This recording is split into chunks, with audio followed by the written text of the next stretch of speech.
Ah, there we go. Can y'all hear me now? I'll give you guys a few seconds here. Let's see if y'all can hear me now. I'm struggle streaming tonight, guys. And I'm sweating. This tea here. Okay, cool. Y'all can hear me. So here's what's gonna go on, guys. Give me like 2 seconds. I will be right back.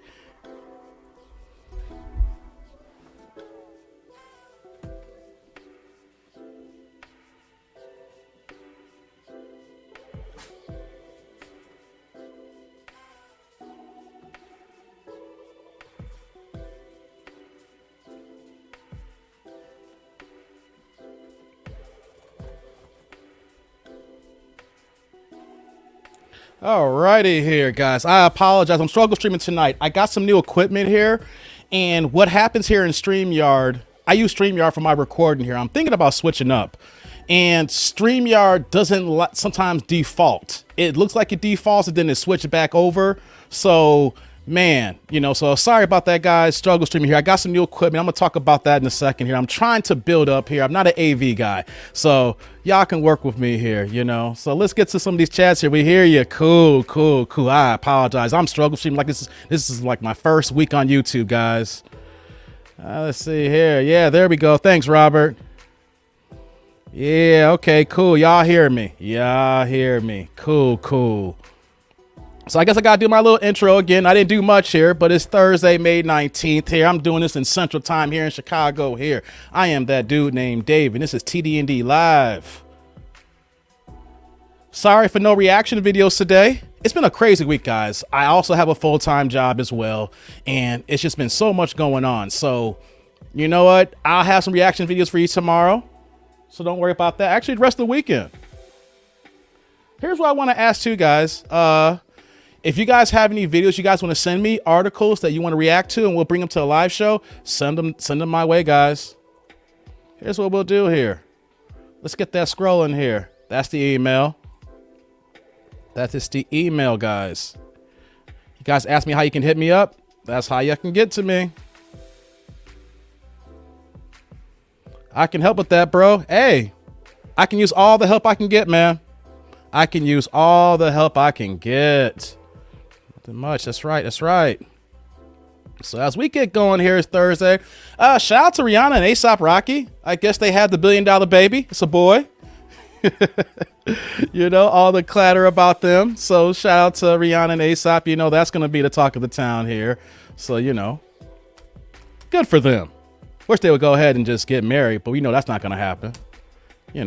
But hey, they're rich. That's how that goes here.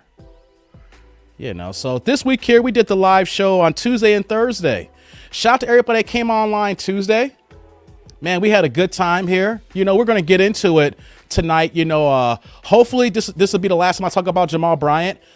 Just real fast before we get into it. Reason why I'm bringing it back at the beginning, because of the fact that we gave the information and we went hard for 3 hours on Saturday. So it only makes right that we do the live to close it out if there's any update information. I didn't have enough time to do a reaction video on it. So yeah, that's why we're doing that here. We'll get to it in a second, man. Perfect verse for Jamal Bryant, Jeremiah 23:1. Woe be unto the pastors that destroy and scatter the sheep of my pasture, saith the Lord. Oh man, we quoting scriptures today, David. I got you. I ain't mad at you, man. I ain't mad at you. Brent's in the house with the first super chat of the evening. What's going on, Brent? It's dinner time, my kiddos, but checking in with you to support you, Dave. All right. Gotcha, Brent. That's my man, 50 grand. Hey, you know what? I'm not going to go into details. Brent sent me a very, very detailed email. I think it was like on Sunday or Saturday, Brent. I apologize. I responded back to you. Don't know if you saw the response. I apologize that I got back to you so late. I read it. It was very thoughtful.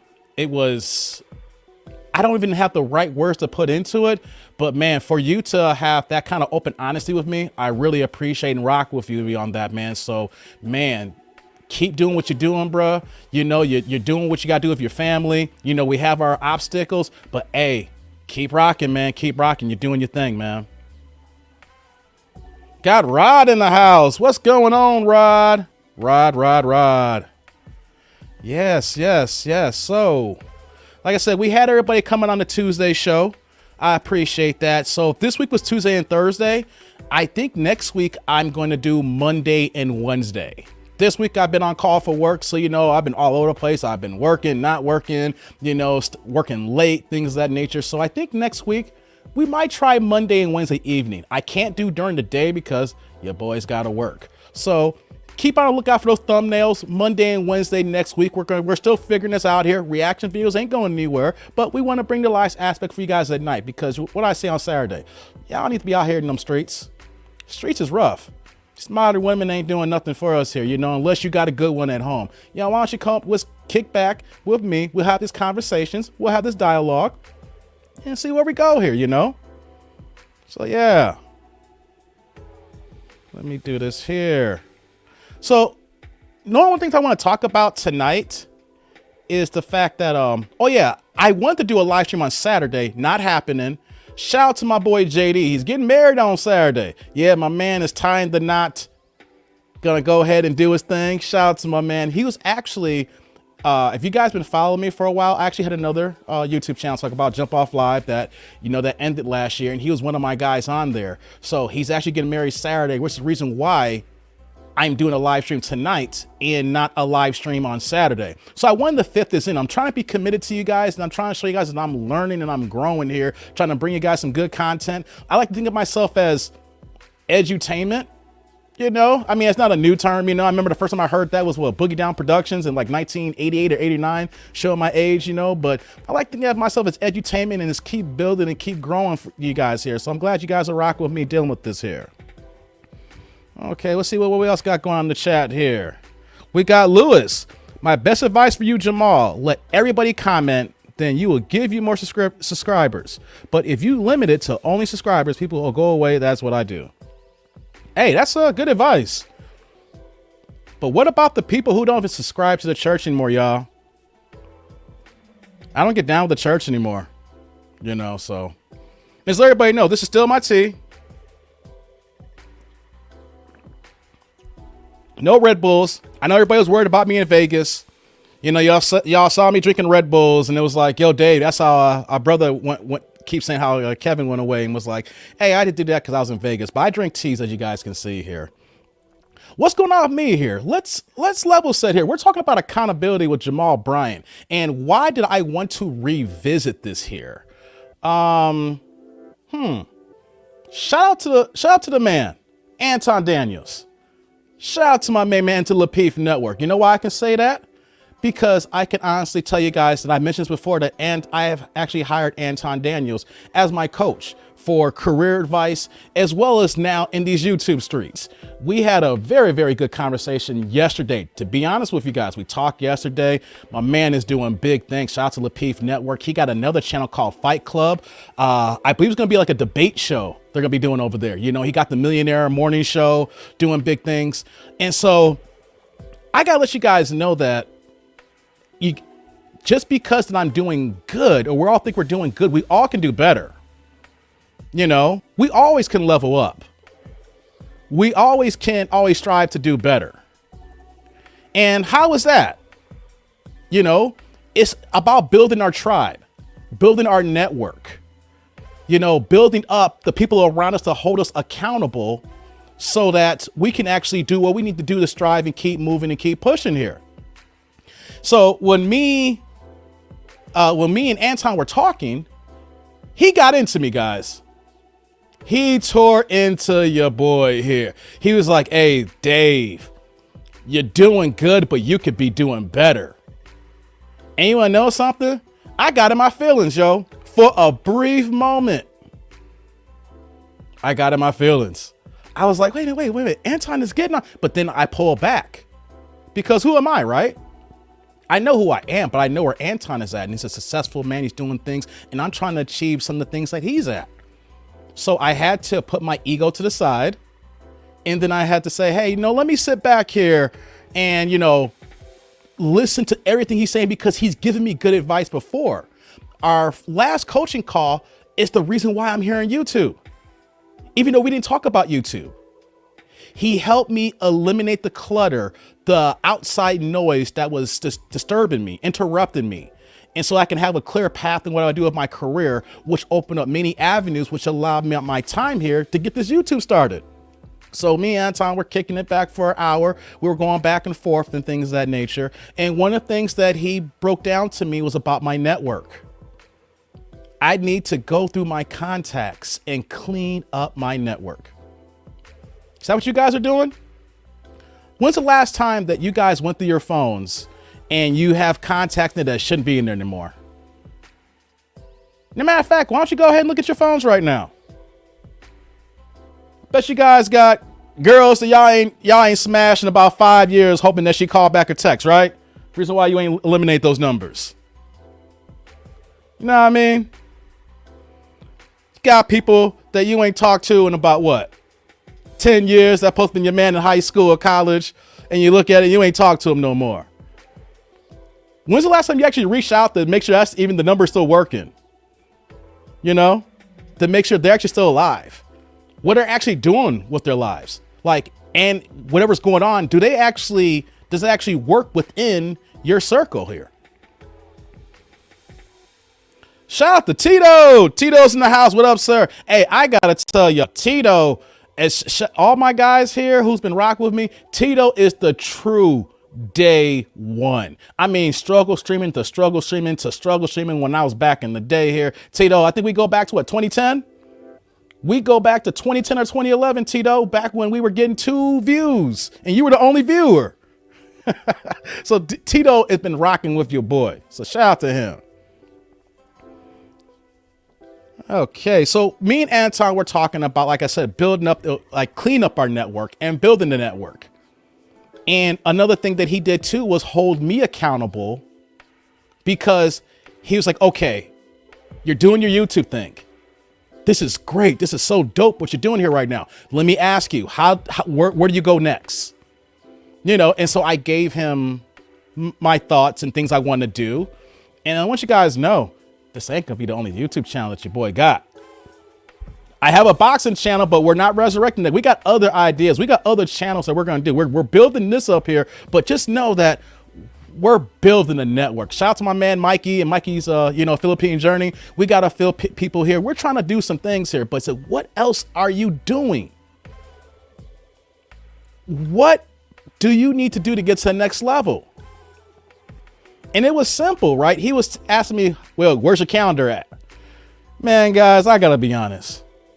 My calendar is all over the place. All over the place, y'all. Man, and he got at me. He said, hey, my calendar is my Bible. Everything that I do, whether it's business, whether it's personal, whether it's my assistants running the show here, it's what I have to rely on here. So your boy got to get his calendar right. I'm here every day, but I got to be more organized. And once I become more organized, then I can be more thorough in my work. And if I can be more thorough in my work, then I can actually increase my workload to find the things I need to do and be very detailed in other areas. So, hey, your boy got some work to do.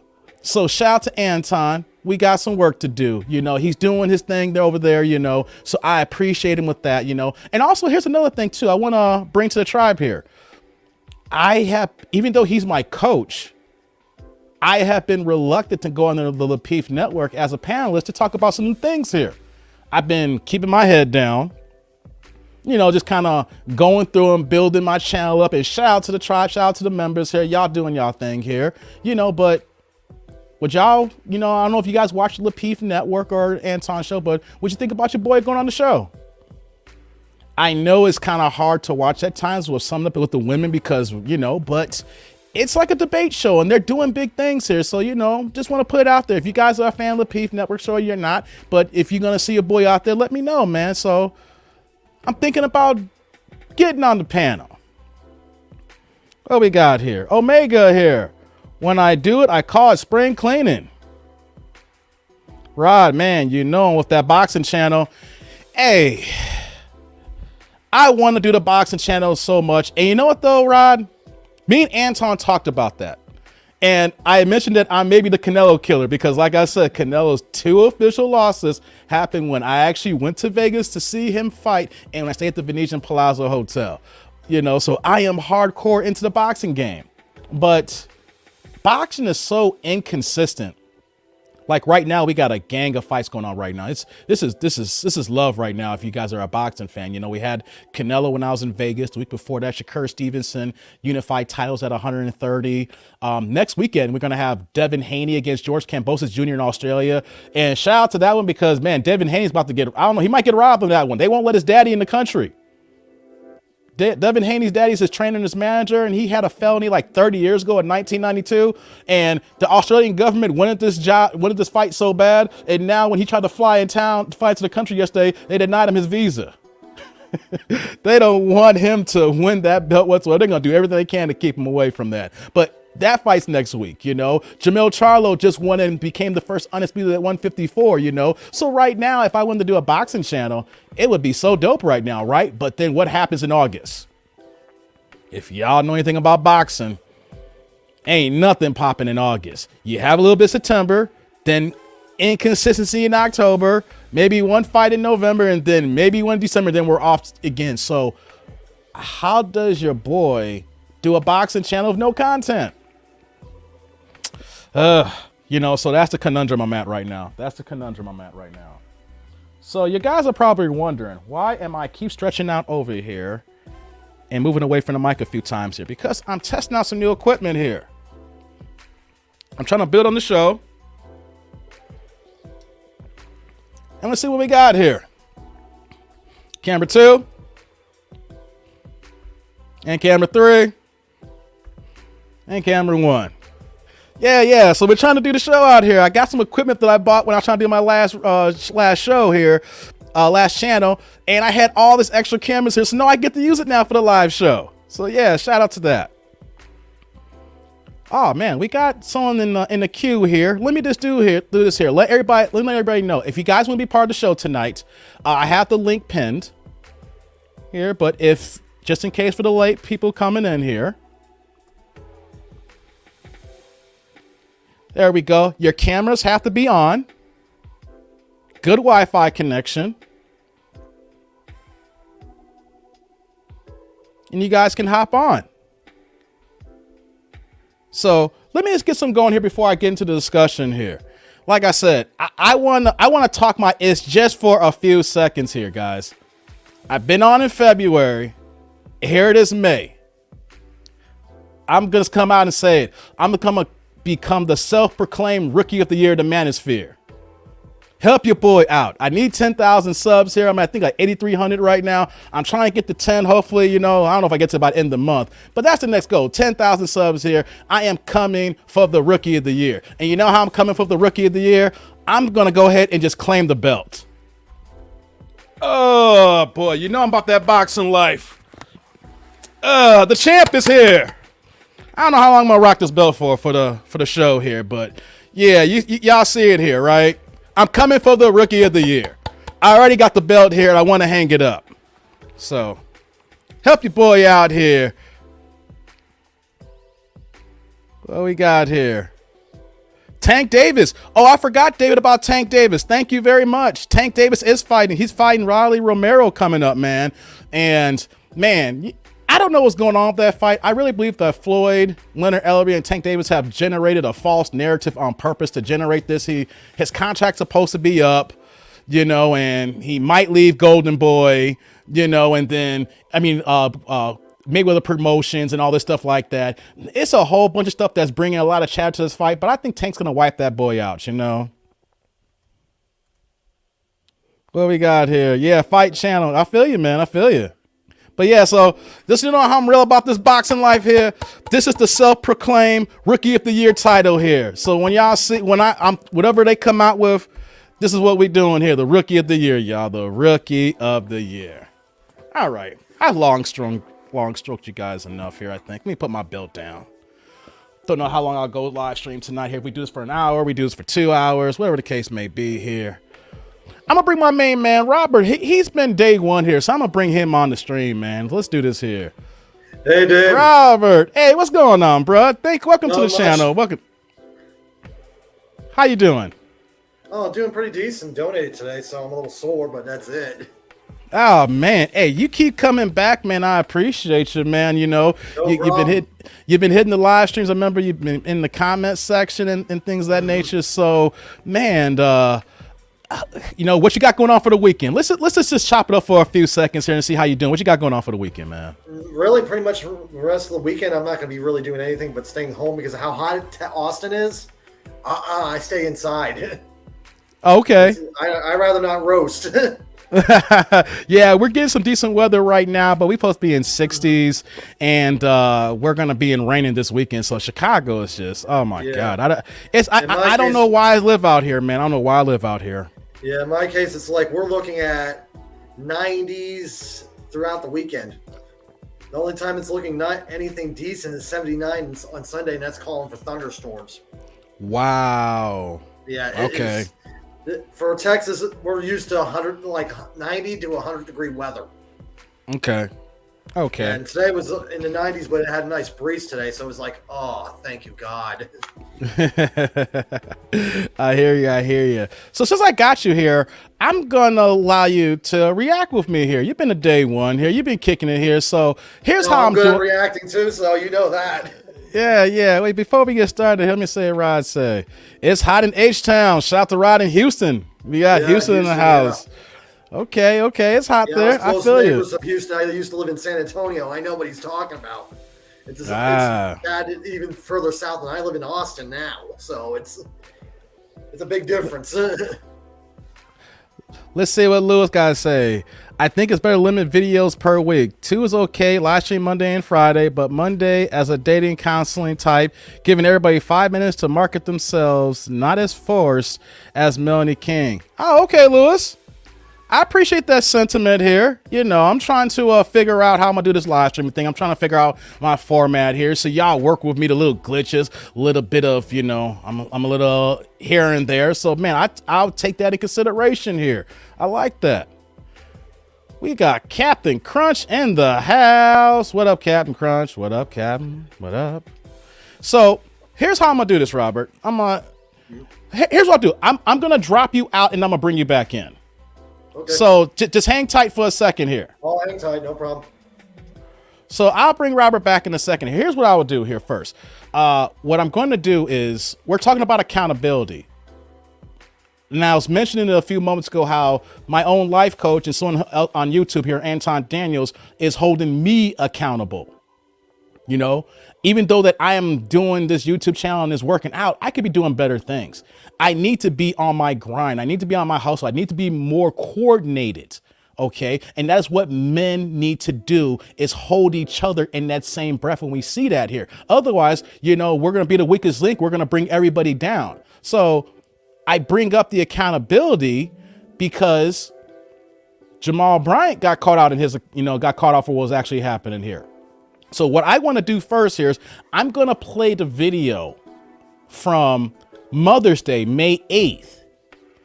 And here's the situation. No, here's, let me do this here. Torch, you're a detractor here. What about being accountable and Jamal Bryant are connected? Easy. It's easy because, you know what, though? He was held accountable. He apologized. We're getting into that, Torch. Lord have mercy. You always like to disagree with everything, man. God damn, Torch. I appreciate you coming all the time, man, but all you do is disagree. I ain't asked you to be a yes man, but do you ever want to say, hey, for conversation, like, hey, you know what? Let's open it up here. You know, I'm glad you're here, but it seems like 98% disagree. Like you're here to be the opposite way. You know, it's what it is.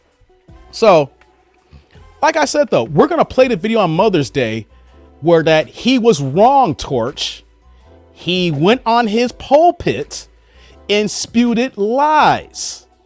And this is from his own mouth here. This is not me reading any kind of verbiage here. This is from his own church. All right. So we're going to bring it up here.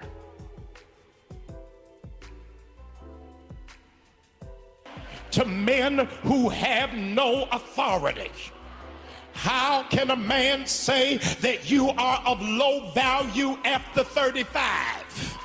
How can a man say that you do not have the level of traction of a high-powered man when that man has got to get a GoFundMe for his funeral? Yeah. First of all, I'm doing this again. Look at all the women in the crowd. This is May 8th, y'all. Jamal was getting it in for the women, huh? All the women that Kevin Sam's talking about, they in this congregation. They there. Look at that. But here's accountability, Torch. That last line he said was goddamn wrong. He did not need a GoFundMe. And I'm saying that for everybody here. The man died a rich man. I mentioned in one of my videos yesterday. If anybody understands how YouTube works, understands monetization, understands the super chats, the super stickers, the super thanks, as well as the banner ads, the bumper ads that goes played. And on top of that too, if you pay for YouTube Premium, where you pay for that $15 a month, or you have the family plan for $17 a month, there are so many cycles of YouTube payments when you're on here once you make the partner program. Kevin Samuels had 1.4 million subscribers, people. I like to give this example here. The man was making money in his sleep. If you look at all his videos, 500,000 views, 1 million views, 1.5 million views, 800,000 views, all the comments. And when you're watching the live broadcast, you probably watch them collect 20 to 30,000 in supers in one night. So that's just on the first play. Then if you think about when people are watching his videos across the world, that means that when he sleeps, someone's watching these videos, he's getting paid. It's like the stock market, but it keeps going on and on. If you guys don't, anybody who's not on YouTube will not understand it until you're actually here. I'm a small YouTuber just getting a few pennies here, and I can understand the algorithm here. The dude was sleep getting paid. The dude would go out to lunch was getting paid. He was having breakfast and getting paid. When he was glazing buns, he was getting paid. So just to let you know, from my small channel, that $4 million network is off. Y'all may want to raise up a little bit more, because all the money that Kevin Samuels was making, he was monetized for a while. The last 2 years have been golden for him. Y'all just don't know. When them checks come in, when O'Shea Jackson talks about it, talking about how he rich, y'all just don't know. So let's keep it going here. Let's play the rest of this video here for the first part on May 8th here, because I want to stop first because we're breaking it down here. He said the GoFundMe that was created by Melanie King, which wasn't created by her. I want to state again that she went on her live stream and debunked it, and then GoFundMe debunked it. GoFundMe actually went to Kevin Samuels' family to offer money, and they said, no, we're good. These are the facts. You can look it up if you don't believe me. Now let's get back to the video here. Y'all ain't saying nothing to me. You got to be in a place where you operate in the authority of God. Look at another sister around you. Tell them, it's not that I hate men. Come on, look at another sister. Say, I do not hate men. I just despise weak men. I despise cowardice men. I just ain't got time for men who are insecure about my gift. I'm not going to dummy down because of what God got me. I don't have to lower my standard. That man got to step all the way up to deal with a queen on my level. That was horrible, y'all. Had to play that here. And I'm getting to the chat here. There was still a GoFundMe. It wasn't his, Torch. Why are you trying to live the lie? They did not create. Do you understand that anybody can create a GoFundMe right now? I can say, Torch, that you have deceased. You have been deleted. I can take your information and create a GoFundMe and start getting funds on your behalf, and GoFundMe doesn't verify it. It's only verified when someone reports as fraud. Come on, man. You can't be that slow. Come on, man. You can't be that slow. Come on, man.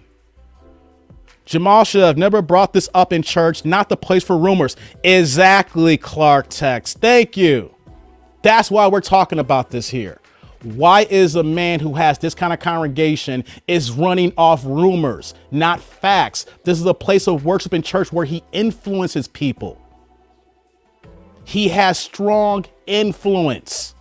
These women rely on the words, every beckoning call. You'd be surprised at these women, these congregations be calling the deacons and pastors in the middle of the night with all their problems. They look at him as God, unfortunately. So when someone goes on the stage, Torch, and it's not an opinion, it was false. The family did not create the GoFundMe. This is why I do these channels here and I do these videos here. If the family didn't create a GoFundMe, he should have verified that before going on stage. Lord have mercy, man. That's for you and that's not just for you, Torch. There's people in my comment section of these videos who just want to hang on the lie. If the family didn't create it, get off that mess, man. Get off of it. Dude. You know what I'm saying? Let's go here. Yeah, true. Oh, I'm wrong? How am I wrong, Torch? He did lie. He did it. The family didn't create the GoFundMe. Lord have mercy, yo. Cam up and prove your point. Yeah, that's right. Cam up. Cam up. If you got evidence that the family created the GoFundMe, which I know that information. I have the people in the corner who knows about this here.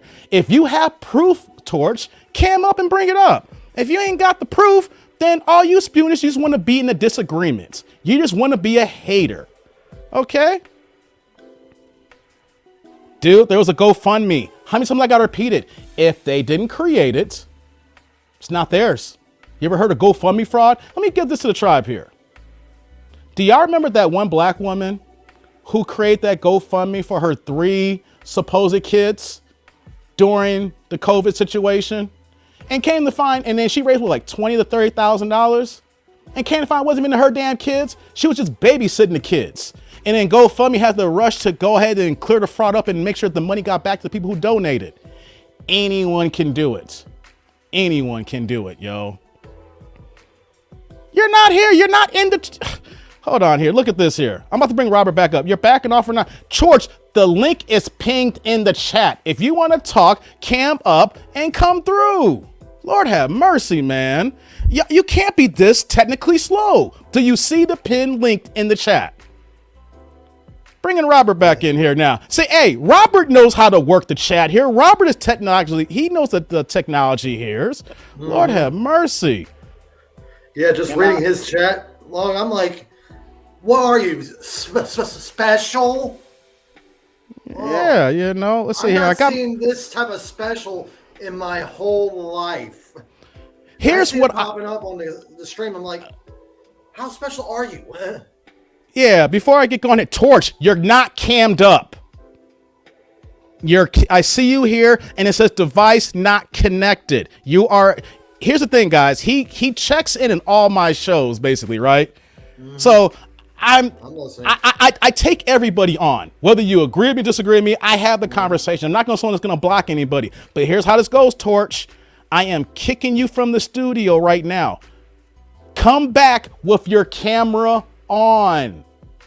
The way this platform works is cameras are on. Stable Wi-Fi. We're not going to have a troll that's going to come on here and try to take my channel down. Not happening here. You show your face. Agreed. I show my face. I'm an open book here. I talk about my life here. So if you want to have this debate, we can converse on it. But what we're not going to do is just keep going back and forth here where you're not even saying anything. You know what I'm saying, Robert?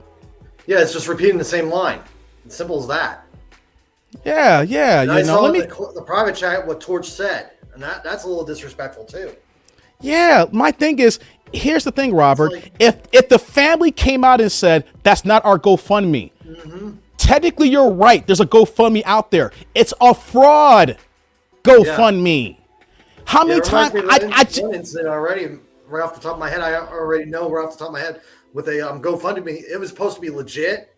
But then the state found out and they're like, you're not going to use a GoFundMe to pay your taxes. Exactly. Because I gave the example. And this guy was actually trying to defraud the state because he owes taxes for what he'd done to the area. Lord have mercy. I was like, And you can defraud multiple ways, legal and illegal. Here's the thing. Okay, we got Mikey in the studio and Torch got his cam up here. So, okay, here we go. We're going to bring everybody on here. Let me get through these chats here first before we do that here. I'm equal opportunity, like I said, you know. Yeah, totally understand. Mike, what's up? Yeah, what's up? Let's see here. KS did not make less than $1 million. Did not make less than $1 million a year. KSA, y'all don't see my monetization. I got 8,300 subs. I was shocked at how YouTube gets down here. I'm not rich, but I'm just shocked how this game goes down here. That's why I have preached, me and my boy Mikey, when I bring him on, about starting a YouTube channel. It's good supplemental income if you can be creative and know how to talk on your niche and be able to interact with people and have no problem, you know, being in a tribe, basically, you know. So you're right, man. The last 2 years, I say, with everything he had going on, I wouldn't be shocked if it was 10, guys. I wouldn't be shocked if it was 10 at least. Let's see here. Let me get some of this. We got Mary in the house. I appreciate your live streams are organic. It gives your show unique quality. Also, let's not forget they want to use actual truth as negativity. They don't want to be their best self. All right. Thank you, Mary. Yeah, that was a good one by Mary there. All right, let's see here. We got my man Mike in the house here. Torch just dropped here. Hey, what's up, going Mike? on, man? What's going on? So Hey, man, I just got in. I just got in the house, and then I'm like, and I turned on the YouTube, and I'm like, all right, my boy's online, and then I'm like, I hear you yelling at somebody. I was like, what's going on? I was like, who's this? Who's this? You know, Torch. Here's a torch guy. who is this guy? Damn it! here's the thing too. Let me bring it back for a second. It's all good. Torch, I will give credit where credit is due. He is almost in all my reaction video premieres. That's awesome. Not just like he comments on videos. He actually is in the premieres. You know what I'm saying? So the fact that somebody can have that kind of opinion and then we still go at it and you guys thinking like I'm upset. No, I just want you to come with it. You know what I'm saying? Like you can't just say something and just gonna ride on a lie. You know what I mean? So he cammed up. I saw him in the studio, but then he dropped out. So Torch, here's the thing. I will give you your due time. We go back and forth in the premieres. The camera has to stay on, and then we can actually have this discussion. I have no problem doing that. If he has shoddy Wi-Fi, that's not his fault. And what happens. You know, but Mikey, since you're on here, I put the video on from Mother's Day, and what I want to everybody to understand that Jamal Bryant is in a position of power. Yeah. He controls the minds, technically, of tens of thousands of people in his church. So when he states to the congregation that women who are coming out who don't agree with him, you know, and that he says, how are you a high value man when you need a GoFundMe? He did not need a GoFundMe. Someone created that in fraud. It's unfortunate because, you know, people do that and stuff like that. And It happens all the time. It's every day. I think that maybe one day to hopefully GoFundMe would require people to submit their license, their ID, their passport. You know, hopefully they come up to that level that they're seeing this is happening. So we'll see from there. That's a good point. But GoFundMe needs to change their standards of how someone can just go ahead and create, a campaign and no verification checks. Yeah, especially if it's, you know, just treat it like a 501(c)(3) organization, making sure that you have everything down so that there's no, because this happens so many different times. So put it down. Expect the people that you that who creates a GoFundMe puts their social security number in there.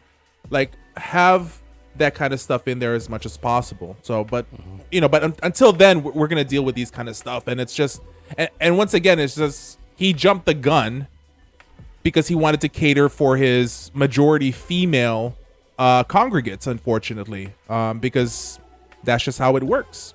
I mean, here's what I'm gonna do here. I'm going to, hey Mike, I want you to hang on for a second. Torch, I want you to hang on for a second as well. I see you back. Your camera's working. Good job, bruh. Good job. I'm glad you're here now. So I want to play the second video I want to play this part here, and then I'm going to bring Eddie back in. Robert, I took you out because you stepped away for a second. So I want you to go back to the green room, Mikey. I'm going to play the second video here, and then we'll get into it here. So shout out to Torch for coming back. I appreciate you. So don't think that I'm going to come in here and yell at you and not give you your say. You know, I'm equal opportunity. That's what men do. We speak, and we hash it out, and then we go from there. So let me stop sharing this video here, and then I'm going to bring the other video up. Let's do this here. Is this the one here? Nope. All right, here we go. We're gonna do this now. Principles that we've got to give our children, and I want to express them aloud for just one moment. The sound of your offense, hear this, the sound of your offense should be the same volume of your apology. I actually agree with that. He's a dirt dog, but I agree with that. Should be at the same volume of your apology. And so if you did something wrong out loud, then don't apologize to me with a whisper. I can't hear anybody in here. I'm going to take just one moment. I want to take a moment. Last week, while we were in worship, I made a reference to now deceased public critic and public intellectual about relationships, Brother Samuels. As a consequence, later information came forth that what it is that I said was incorrect. This place is... Hold on. Out of his own words, he said, what I said was incorrect. If he wasn't incorrect, we can go back to the video and say what was not, can we see is actually correct or not? Out of his own words, he said it was incorrect. Let's continue now. It's a place of truth. Everything that I say from this place must be a place of truth as it represents the gospel of God. I don't care whether you are a pastor, a bishop, or a postman. When you are wrong, you have to own when you are wrong. And so not in a quiet place, but from the same pulpit in which I said it, I wanted to address it. Everybody wants to be an adult until it's time to apologize. I am a full-grown adult, and I take full accountability of everything that I say and everything that I do. So I wanted to take a moment and apologize to the Samuels family. I wanted to apologize to the larger community. I wanted to apologize to my noble brothers of Kappa Alpha Psi Fraternity Incorporated. Hear this, because... Kappa Alpha Psi. Alpha Psi. That's the key. That is the key. Because all those women did not hold him accountable. That male fraternity, that male brotherhood. When Kevin Samuels talk about the 6 points of a high value man, when everybody's like, what's a high value man? And everybody else bring about the money. But what are the points that everybody forgets about? Who your network is and who you surround yourself with are one of those items here. What I talked about earlier with Anton Daniels when I had my coaching call. Who is in your phone? Who is in your network? How are you building your tribe? Whether it's professional or personal here. His professional network as well as personal, because you go to college, those are your brothers too as well. You forge bonds. They held him accountable. Let's get back to the video. An apology is only messed up if you match it with an excuse. Apologies do not come with an excuse. An apology comes with ownership. And I want to make a very clear lesson and indication: when people hold you accountable, that does not make them a hater. Thank When you. people hold you accountable, that means they have expectation for what it is that you ought to be doing and how you ought to function and how you ought to flow. This week, I'm pausing it here. I don't rock with this guy here. He's an asshole. He's a dirt dog, dirt diggler, you know what. I'll make up any word, whatever the case may be. This dude is a horrible scumbag. But here's what I will do though. I am open, and I am a person that says, you know what though, we're men. And you know what though? When a man messes up here, you come to the tribe. You coming from all of us here. And if you own up for your mistakes here, and it is genuine, and it's the same way that you spewed the venom or you spewed the hate, we take it. And then what did he say there? We're not being haters. We're holding each other accountable. That is what true men do. Let's get back on here. I got a whole lot of people that want to help me be accountable, and I want to thank them for helping me to be a better person. I'm so thankful that God ain't finished with me yet. I don't do everything that I'm supposed to do, how I'm supposed to do it, but repentance means there is a change of behavior. So as a consequence, I want to say to you, watch me grow, watch me do better, and watch me represent the body of Christ at a much higher level than what I've done before. If I've let you down, it was never my intention. If I dishonored you, never my intention. You felt disrespected, never my intention. My intention every time I stand is for God to be glorified and for the people to be equipped. Now, let's go do the work of Jesus. All right. So I played the video. So you guys saw both videos. I'm gonna bring everybody up here one by one here. So you saw the first video, that was from Mother's Day, when he went in and just said what he said. Basically, you can tell that he saw the headline on Google somewhere or whatever, and then he just ran with it. And then this was from his latest service this past weekend here. So I got Robert back, I got Mikey back, and we have DJ Torch in the house. Before we get started here, before we get the debate going, the fight club going here, Torch, how you doing? How's your night? How's your Thursday going, bruh? Chilling. Can you hear me? Yes, I can hear you loud and clear. That's good. You got good volume. I like that. Good. See, people come on and get your volume right, get your camera right. We can keep going here, man. So, I played both videos. I'm going to come to you, Torch. How is this opinion? Because that's what you said. Okay.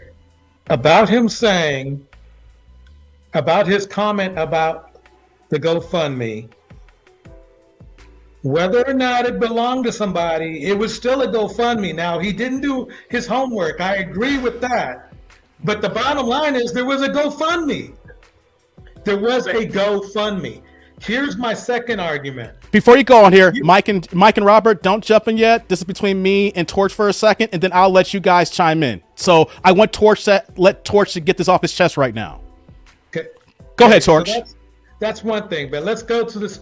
You mean to tell me, with everything, whether you agreed with Kevin or not, you're telling me what this man said, whether or not it was appropriate or not, you're telling me that's more venom than Kevin has thrown out? Hell fucking yeah. Now curse. Okay, hell fucking yeah. I got an example. No.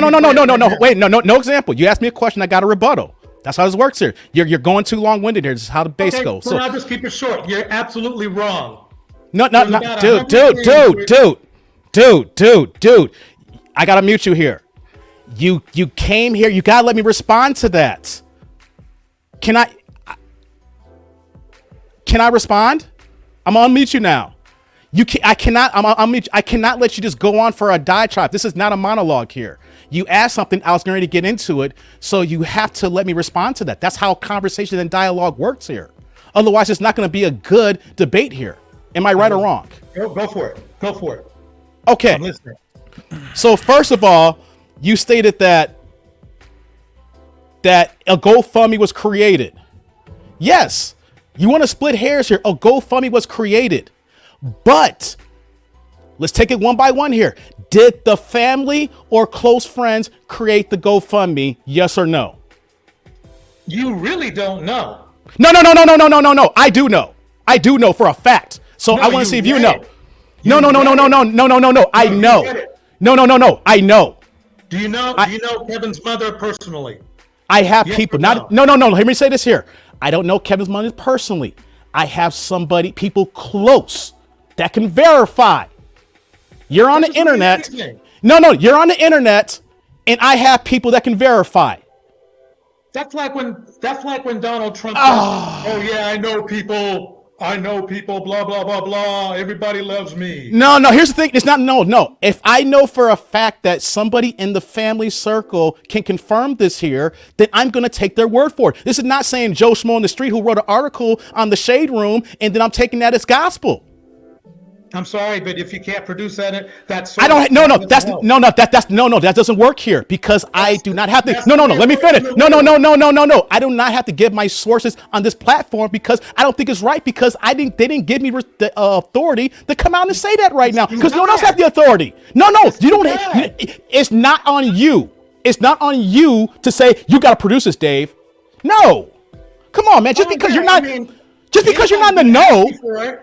Just because you're not in the know doesn't mean that it's not right. Lord have mercy, bruh. Here's the thing here. You want to split hairs. You do know that because still married, right? No, here's the thing here. You want to split hairs. Was a GoFundMe created? Yeah. GoFundMe was created. Let's just move on. But the thing is, no. I have to put this point here. No. You don't tell me to move on my channel. You're muted. You don't tell me to move on my channel. We can have debate, but you don't be disrespectful. We might raise our voices, but you don't use certain words that's going to say, move on. Come on, man. When you get your channel torch and you have me on, then you can do that. But now, you're not going to tell me, move on. Who are you, dog? We're talking here. I'm not going to tell you to move on. You're on mute, dog. You're on mute. I just want you to know that's not how we work here. We can get animated. We're men. We're gonna feel some pride. You're on one side of the fence, and I'm on the other side of the fence. But what we're not gonna do is be disrespectful. I may raise my voice, but it ain't gonna be disrespectful words here. I'm gonna unmute. You're talking and you're being muted. Right? No one can hear you, dog. I got you on mute for a reason. I'm gonna unmute you. But we got to be respectful here. You're unmuted now. Do you understand how I come off here? You're not going to tell me to move on, bro. Come on. That's not how this works here. This is my show. Okay? All right, we got that in agreement? You're unmuted. You're not going to talk now? Okay. No, I'm just waiting for you to finish. Okay. Are you done? Yes or no? Oh, my God. Are you Oh done? Lord. No. Okay. So What's the next question? yeah, go ahead. No, Torch, get your next one out here. I'll give you the floor. Here's how I think. Here's how I work here. I am a good person here to say, hey, your next Torch, bring your next issue here. Okay. Where we left off was that you vehemently said that Kevin has never thrown hard shade, venom at other people. Is that clear? Nope, that's true? wrong. That's wrong. I said to the dead. Well, I'm talking about Yeah, Kevin. no. Your question, and I answered out. I said he has never gave venom or shade to the dead. Context matters. That's what I said. That's what I said. There's a Has- ha- misunderstanding. Misunderstanding. Let's just wipe it. Okay, so we're in agreement on that thing because I said the dead, and that's the point I was coming at. So cool, we can agree on that one. That's fine. Okay. Hold on here. Hold your point here, Mikey. Come on in, bro.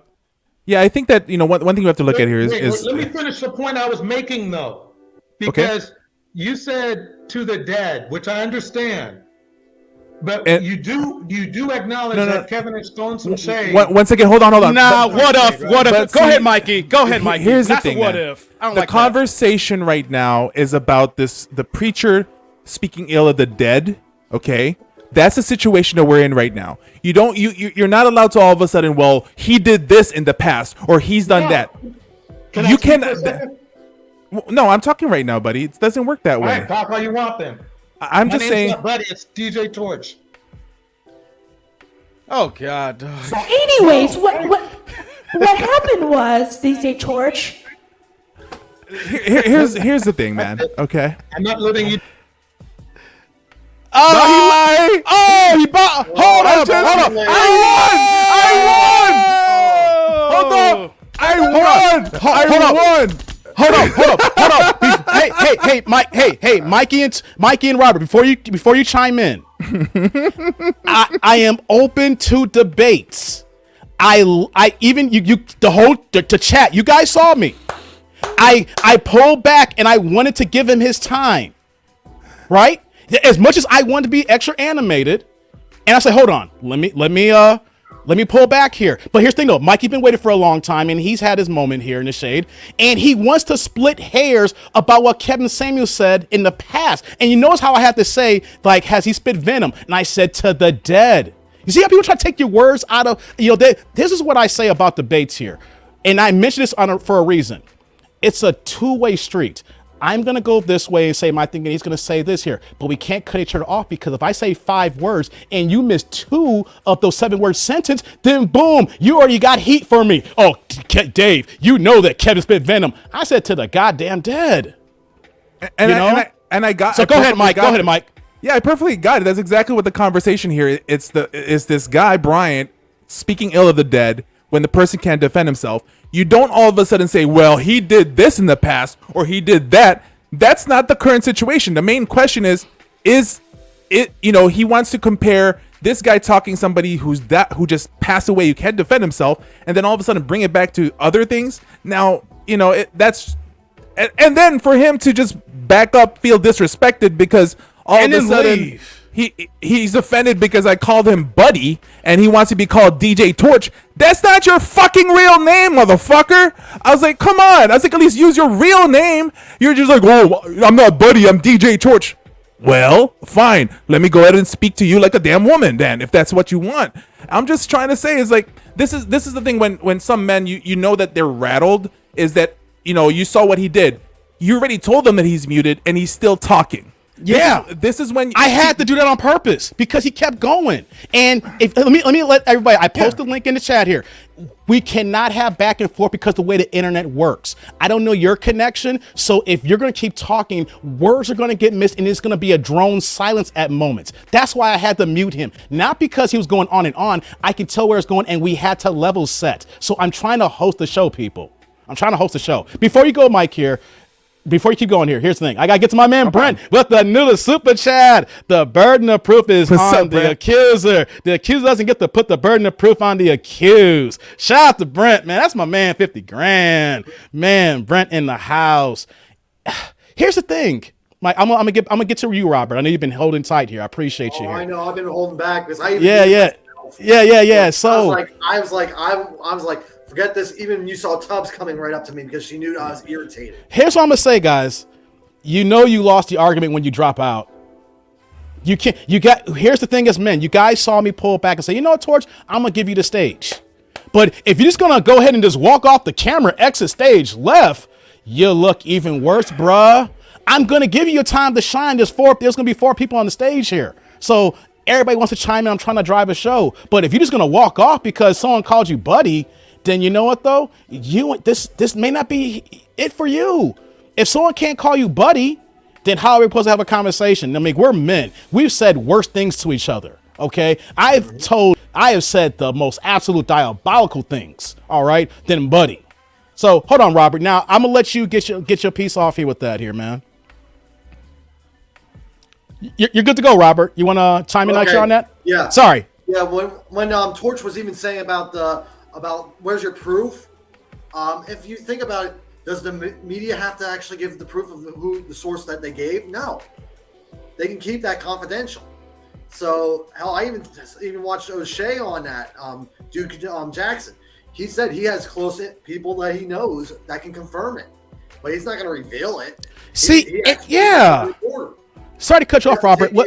Sorry to cut you off. I just gotta say, it's really that makes me mad is that he really wants me to produce the people who I know or who I know of on this live stream here. Now, here's the thing here. I am not going to disclose that information.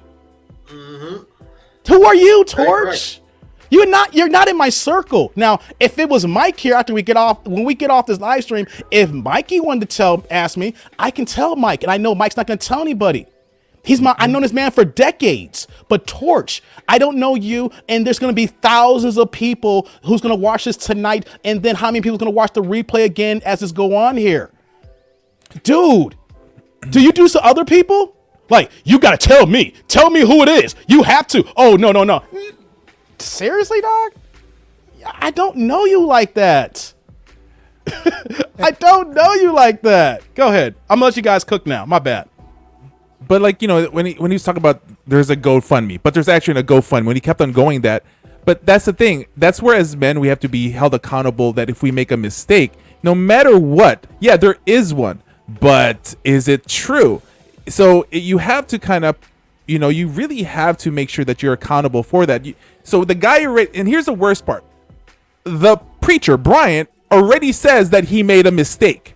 Why is it that now all of a sudden Torch is still defending the mess up that he did? Somebody admitted, I made a mistake, I said this, and then all of a sudden it's a very feminine behavior. That's such a feminine behavior. Like, even though you apologize, it doesn't matter already. It's like the fact is like, no, we're gonna keep on going at it.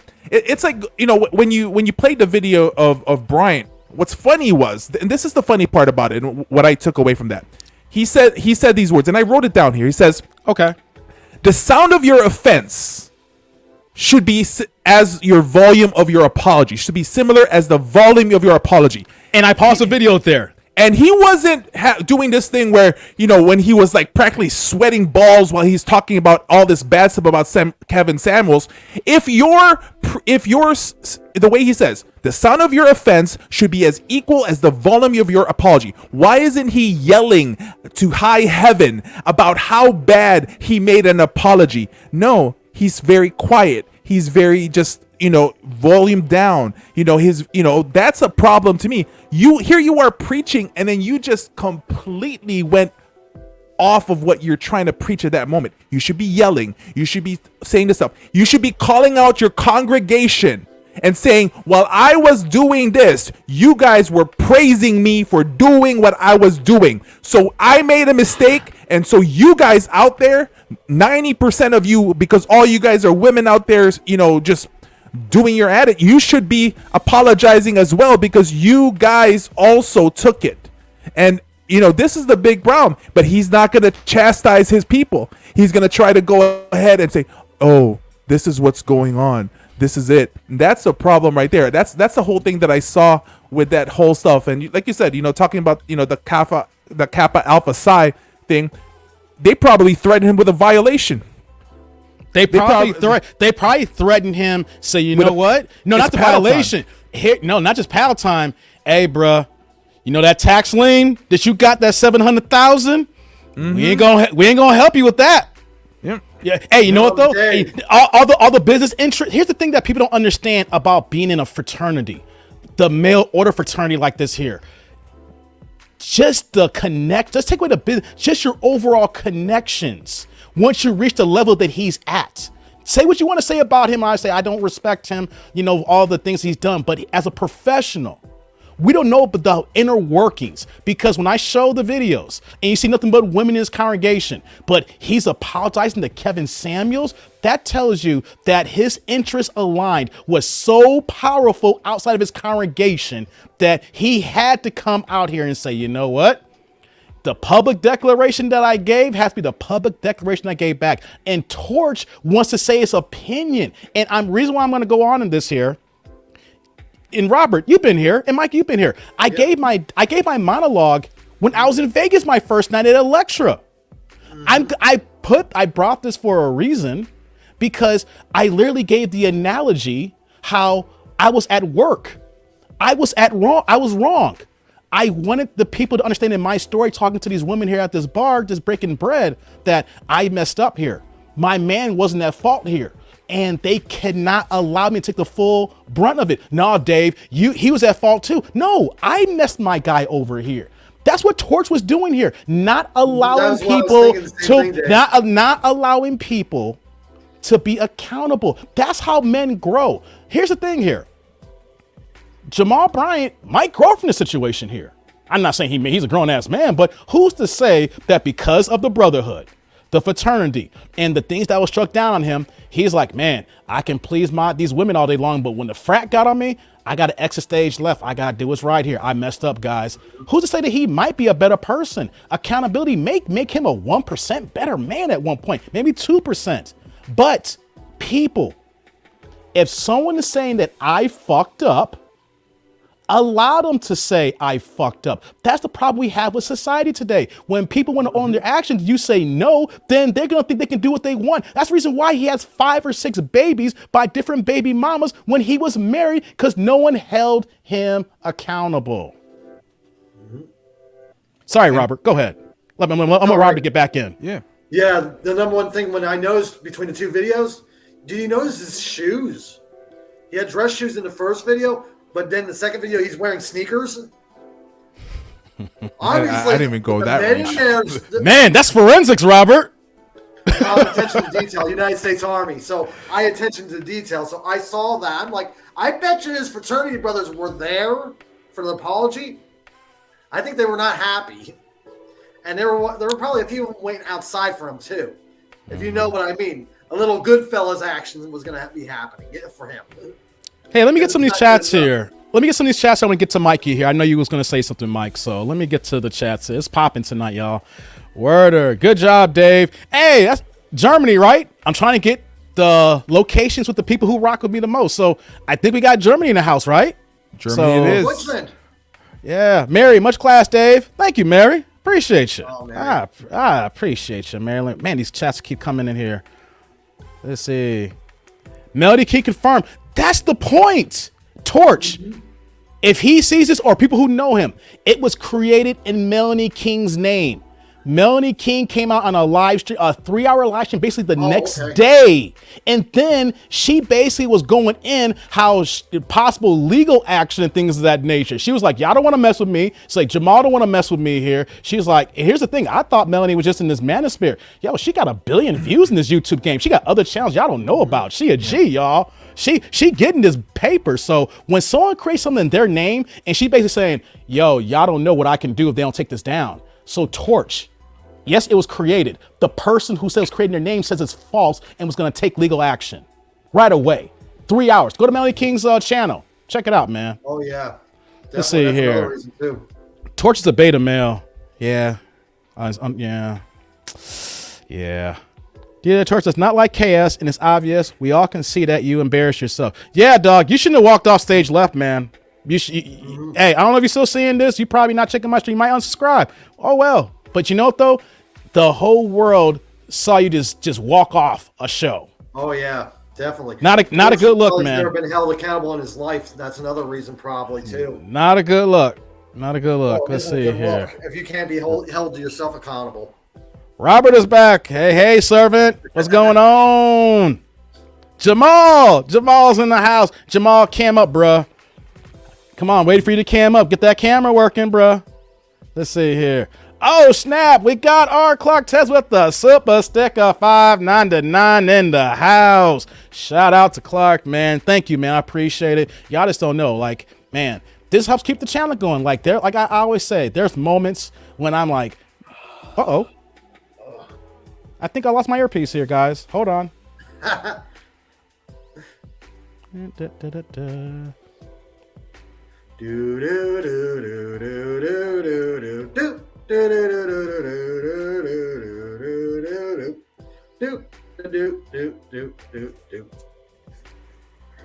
I lost my volume, guys. I lost my earpiece. Can you guys hear me? Yeah, I can hear you, man. Okay, yeah, my earbuds just went out on me. It's all good, man. Yeah, but they're not dead though. So let me go ahead and put them back on the juice here. But shout out to the super sticker. Like I said, I'm struggle streaming tonight. I'm still trying to do my thing here in this YouTube streets here, you know. So I'm glad you guys can hear me here. So shout out to the super sticker here. DJ Torch is a name I want to forget. Oh, Lord have mercy. Let's keep it going here. That fraternity dug in his Jamal. Yeah, straight up, Vanessa. Hey, thanks for showing up, Vanessa. Thank you here. What we got here? The panderer, Pastor Jamal Bryant, got G-checked by his sorority brothers for speaking disrespectful about the Godfather. Put some respect on Kevin Samuel's name, no doubt. Brent, DJ Torch is welcome to disagree. You need to focus on facts and feelings and discussions.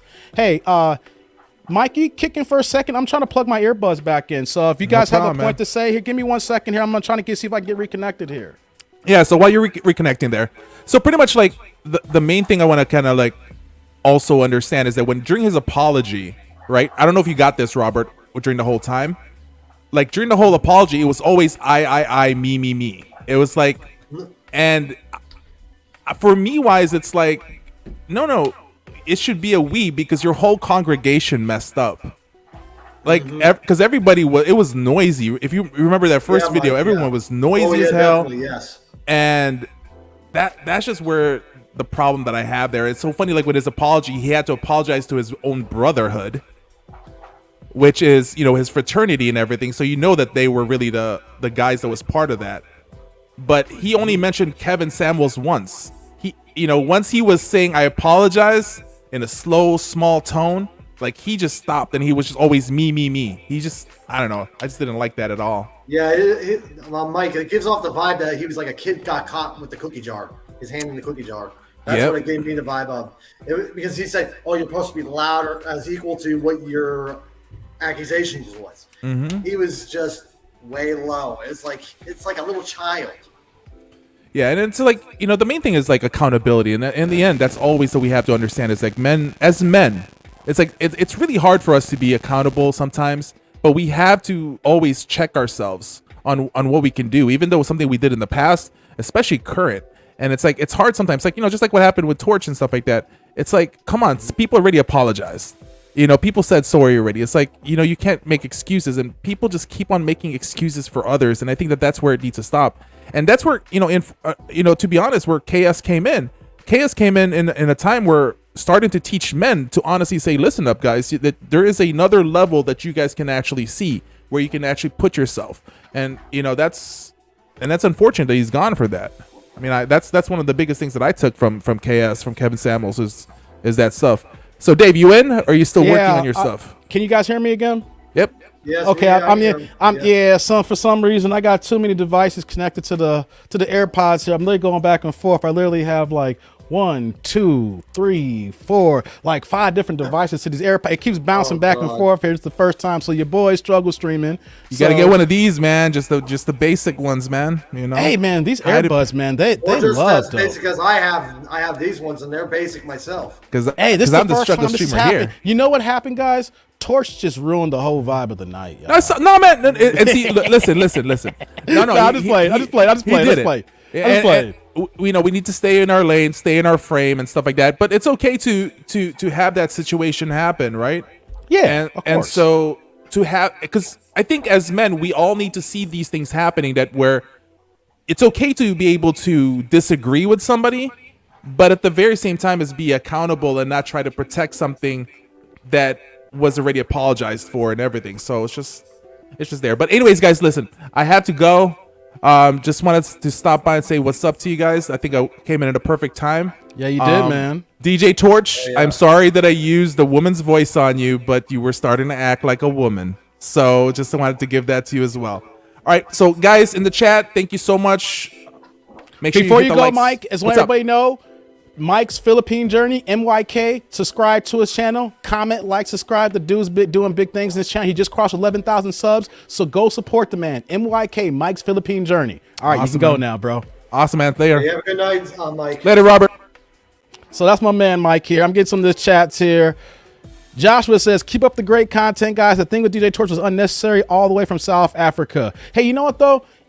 I get that. You know what, though? Sometimes it actually is necessary because I want everybody to see that I'm fair. Now, here's the thing, that if we were face to face, there are certain things that I wouldn't have done compared to me being over the internet.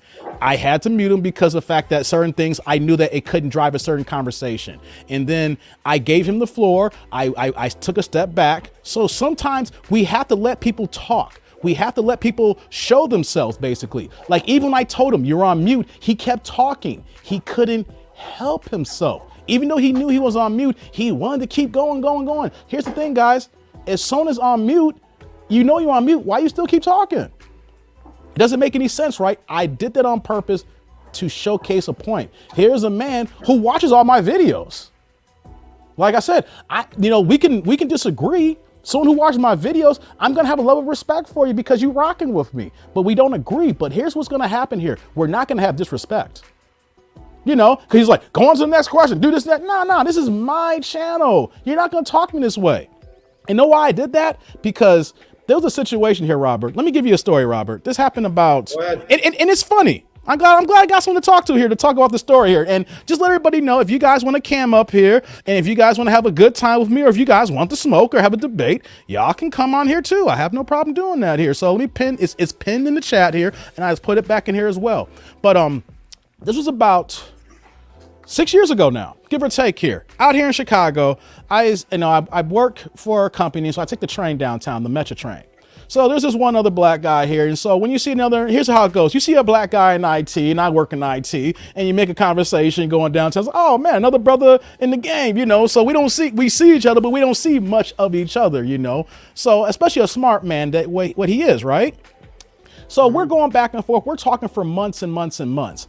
But he always threw little subtle shots at me, right? Or maybe he didn't realize those shots at me, but he would throw shots. Like, one of the things that I can own up is the fact that I did not graduate from college, but I hold a position that required a master's degree. That lets you know the level of the game that I'm in right now, then, and my level of competence and what I can actually do for an employer. That they waived the fact that I didn't have an associate's, bachelor's, or a master's, and it's like, you know, this dude's the right guy for the job. We got to bring him in. You know, so he had an issue, Robert, with guys who were in my position who didn't have degrees because he had a degree. So he always threw these little shots at me. He's always a little disrespectful stuff. And I told him, I said, okay, I let it slide for a second.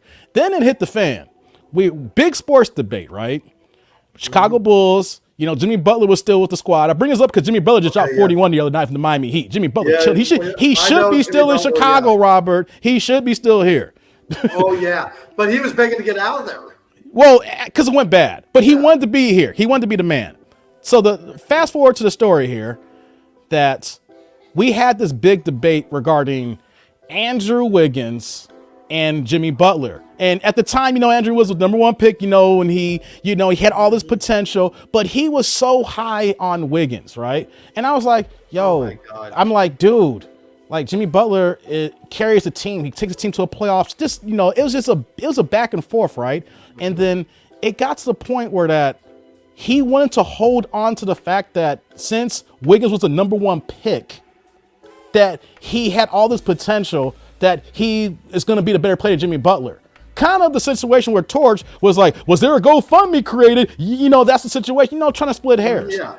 So yeah. It got to the point where we're going back and forth. I'm like, dude, Jimmy Butler's an all-star. He's put up numbers. Wiggins ain't done nothing. And then it got to the point, he was like, yo, get to the point. Like, we're arguing, man, where he's like, get to the point. I'm like, hold up.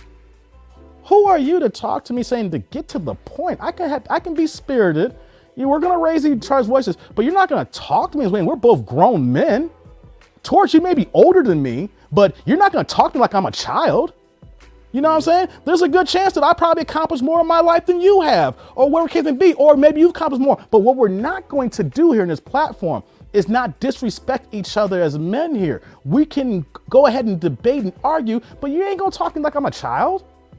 Nah, that's not how this works here. That's why I had to do what I had to do, Robert. That's why I had to give that story. Oh, man. Yeah, definitely. Yeah, when you mentioned that, when you said about Andrew Wiggins, I'm like, I'm a Timberwolves fan. I know about this. Right. So you know, and so it all happened when Jimmy got traded to the Timberwolves and all that stuff. So that's how the debate came about when he went to Minnesota. And so I use that analogy that some people want to hold on to something so bad, even when information comes out when it's right in front of your faces. A la like the Fox Soul video that I dropped yesterday, when I said Jamal Bryant came out with this apology, the women did not want to accept his apology. They did not want to allow him to be held accountable. It was like, he shouldn't apologize anyway. Torch had the exact same talking points as Lisa Ray, as Vivica Fox, as Selena Johnson, and as Claudia Jordan on Fox Soul. So Torch, if you watch those videos, or you may not know, I don't think that's the company you would be a part as a black man. I mean, I'm saying men, but as a black man in general, Torch, want to hold on to that? It's not a good look, man. It's not a good look. Let me get to some of these chats here. We got word or something. One woman that was married on that cast. I think her husband told her just to not talk about it at all. Just keep silent. Oh, Selena Johnson's the only one that's married. She's the only one. And the funny thing is, he's an NBA player. What's that now? He's an NBA player. No, not Selena Johnson. Player. No. Selena got a regular dude. She got a regular guy. Unless she broke up with that guy, because I follow reality TV. So there's a show that she was on. Wikipedia. I looked it up on Wikipedia. And that's so she must got a new guy then. Okay. Yeah, okay. She's married to an NBA player. That's what it says. Let's see here. We got Big Flint Hog said DJ Beta. Hey guys, I didn't expect that to happen tonight. I really wanted to come on and talk about accountability, right? I talked about how Anton Daniels is holding me accountable, Robert. We had a coaching call. Here's the thing. I want everybody to understand this here. I am 42 years old and I am paying for coaching so that I can take myself to the next level, so that I can hold myself accountable. I don't want to be in a situation. Of course, there'll be situations where that my tribe, you here in the chat, you, Robert, everybody else here, if I mess up, y'all can hold me accountable. The whole idea is that I make myself better, so I can hold myself accountable and hold each others accountable. And then we got people here who don't want to allow us men to be accountable. And that's the problem that we have in the society here. And then we're seeing why these discussions come out with modern women. They don't have anybody to be accountable to. As us men, we saw how Pastor Jamal Bryant had to be held accountable to the fraternity. Now, what I want to do here is that for people who came into the chat late, I'm going to play both videos again. I'm going to go ahead and play it in the original video, the first video where Jamal Bryant said what he said the other week, and I did that in my live stream. Now I'll come back that up with the second video, and then we'll kind of go from there. So let me go ahead and get this going here. I want people to check this out, because what I want to do compared to other platforms, like Fox Soul was only reading the message when I did the reaction video. Claudia Jordan only took the transcript and read what Jamal Bryant said. You know what I'm doing? No. What we do is we're going to react. We're going to take the video. If there is audio and video, that is proof positive enough. And the reason why I say that, Robert, is because there's people in my comment section. You would be shocked. Chat, you guys would be shocked about when I play these videos and women will say, well, maybe she didn't mean that. Well, she said it, so you say what you mean. Like, we don't want to allow people to mean what they say. And that's the problem we have here, not just now, but of course in 2022 now, where we're not even allowing people to say what they mean, even though they say it. So we're giving people an out. So when people say, oh, I said this here, and people's like, oh, okay, I can get away with this. I didn't mean it. Hey, I was speaking out of turn. Y'all don't know I was foggy that day. It gives people the exit stage left for excuses. Excuses, people, and we don't want that today. So let me get to the video. I'm gonna play one more time here. And here's the thing here, I hope after tonight, Robert, into the chat here, that after tonight, that I don't want to talk about Jamal Bryant again. I do not want to talk about Jamal Bryant again. I hate watching that church saying with all those women praising him to the point where like all men are bad, basically what they're spewing here. But I just want to do this for the tribe so you guys can understand that we bring proof positive, not reading the transcript. We'll bring the video and then we can see words matter. So let me bring the clip up here one more time. That's the apology. Here we go here. I'm gonna play it and then we'll get to it here. And right there until you find a man. You are listening to men who have no authority. How can a man say that you are of low value after 35? How can a man say that you do not have the level of traction of a high-powered man when that man has got to get a GoFundMe for his funeral? Y'all ain't saying nothing to me. You got to be in that place. Hold on, Robert. So I paused that again. That's for people like the Fox Soul, the DJ Torches of the world. He said How are you high value if you need to get a GoFundMe? And Torch wanted to argue there was a GoFundMe. Jamal Bryant was trying to say he and his family needed a GoFundMe. You see how we got to break this down? Words matter. Yeah, look at the gravitas he was doing with his hands speaking. So words matter, right, Robert? His meaning. Oh, heck yeah, it does. So if you told me, Robert, hey, David, I don't like your show, I'm going to believe you don't like my show. So if he says this here, going to believe him. So let me get back to the rest of this part here. Where you operate in the authority of God. Look at another sister around you. Tell them, it's not that I hate men. Come on, look at another sister. Say, I do not hate men. I just despise weak men.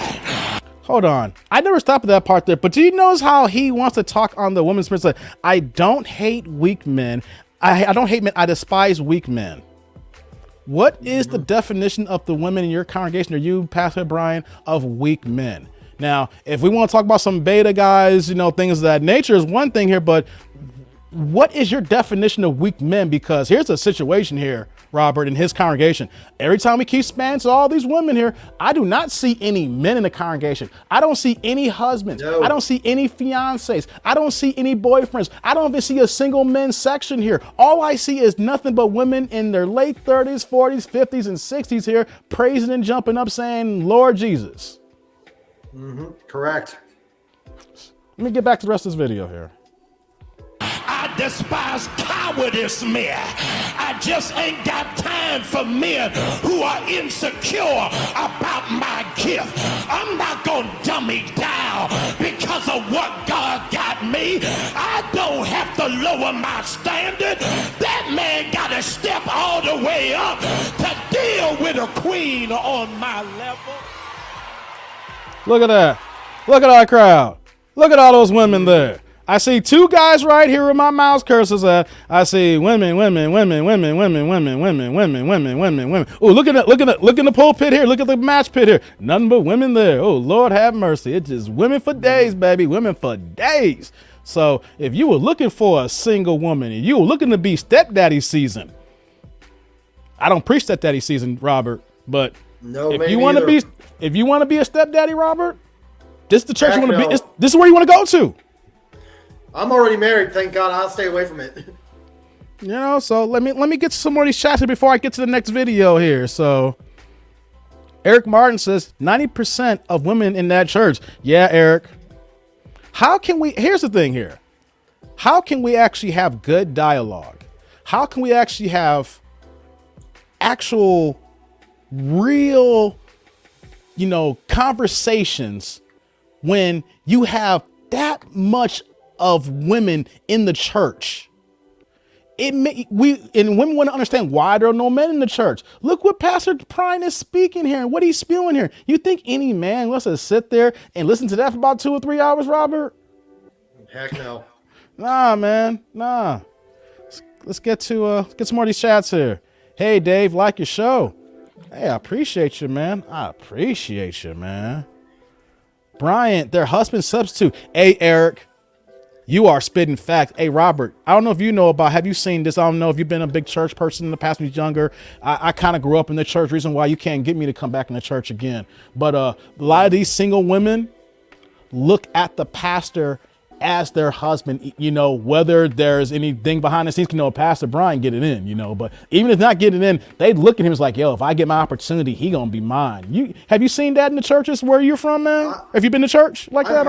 I've heard of it because I never was in church when I was a young child, so I don't know, but I've heard of it. Hey, before we get started here, I want to stop some crap here. Hold on. Whoops. Let me go here. Hold on. Give me 1 second here. Kendra James, 9% of black men in prison. Kendra, that is fucking bullshit. Let me take that off my screen right now. I want to have a conversation about that here. Kendra, that is fucking bullshit. You trying to tell me that 10% of the men that's the black men walking the streets are all left and the rest are fucking black men are in jail? Stop spewing lies. Why do you want to believe the worst? Here's a stat that you can actually look at. For the first time 2 years ago, there is more black men in college than there was in prison compared to 20 years ago and compared to 2002. That is facts. You can look it up. Yeah. You can look it up. That's one thing. That's why I know this channel here. I speak to all cultures and all races. You see Robert here. You know he ain't black, but I rock with him. But of course, that I gotta speak to my demographic here. At times, why do you want to lie and spew this here? What do you get out of that? What do you gain from that? Why do you want to see the worst from me and mines? Why do you want to keep continuing these tropes that continue to demonize us to this day here? Are you sad? Are you lonely? Do you have a miserable life? Does something happen to you? You need to wake up. You need to stop this. It's not cool. It's not cool, yo. You guys watch too much reality TV. Yeah, I ain't gonna front.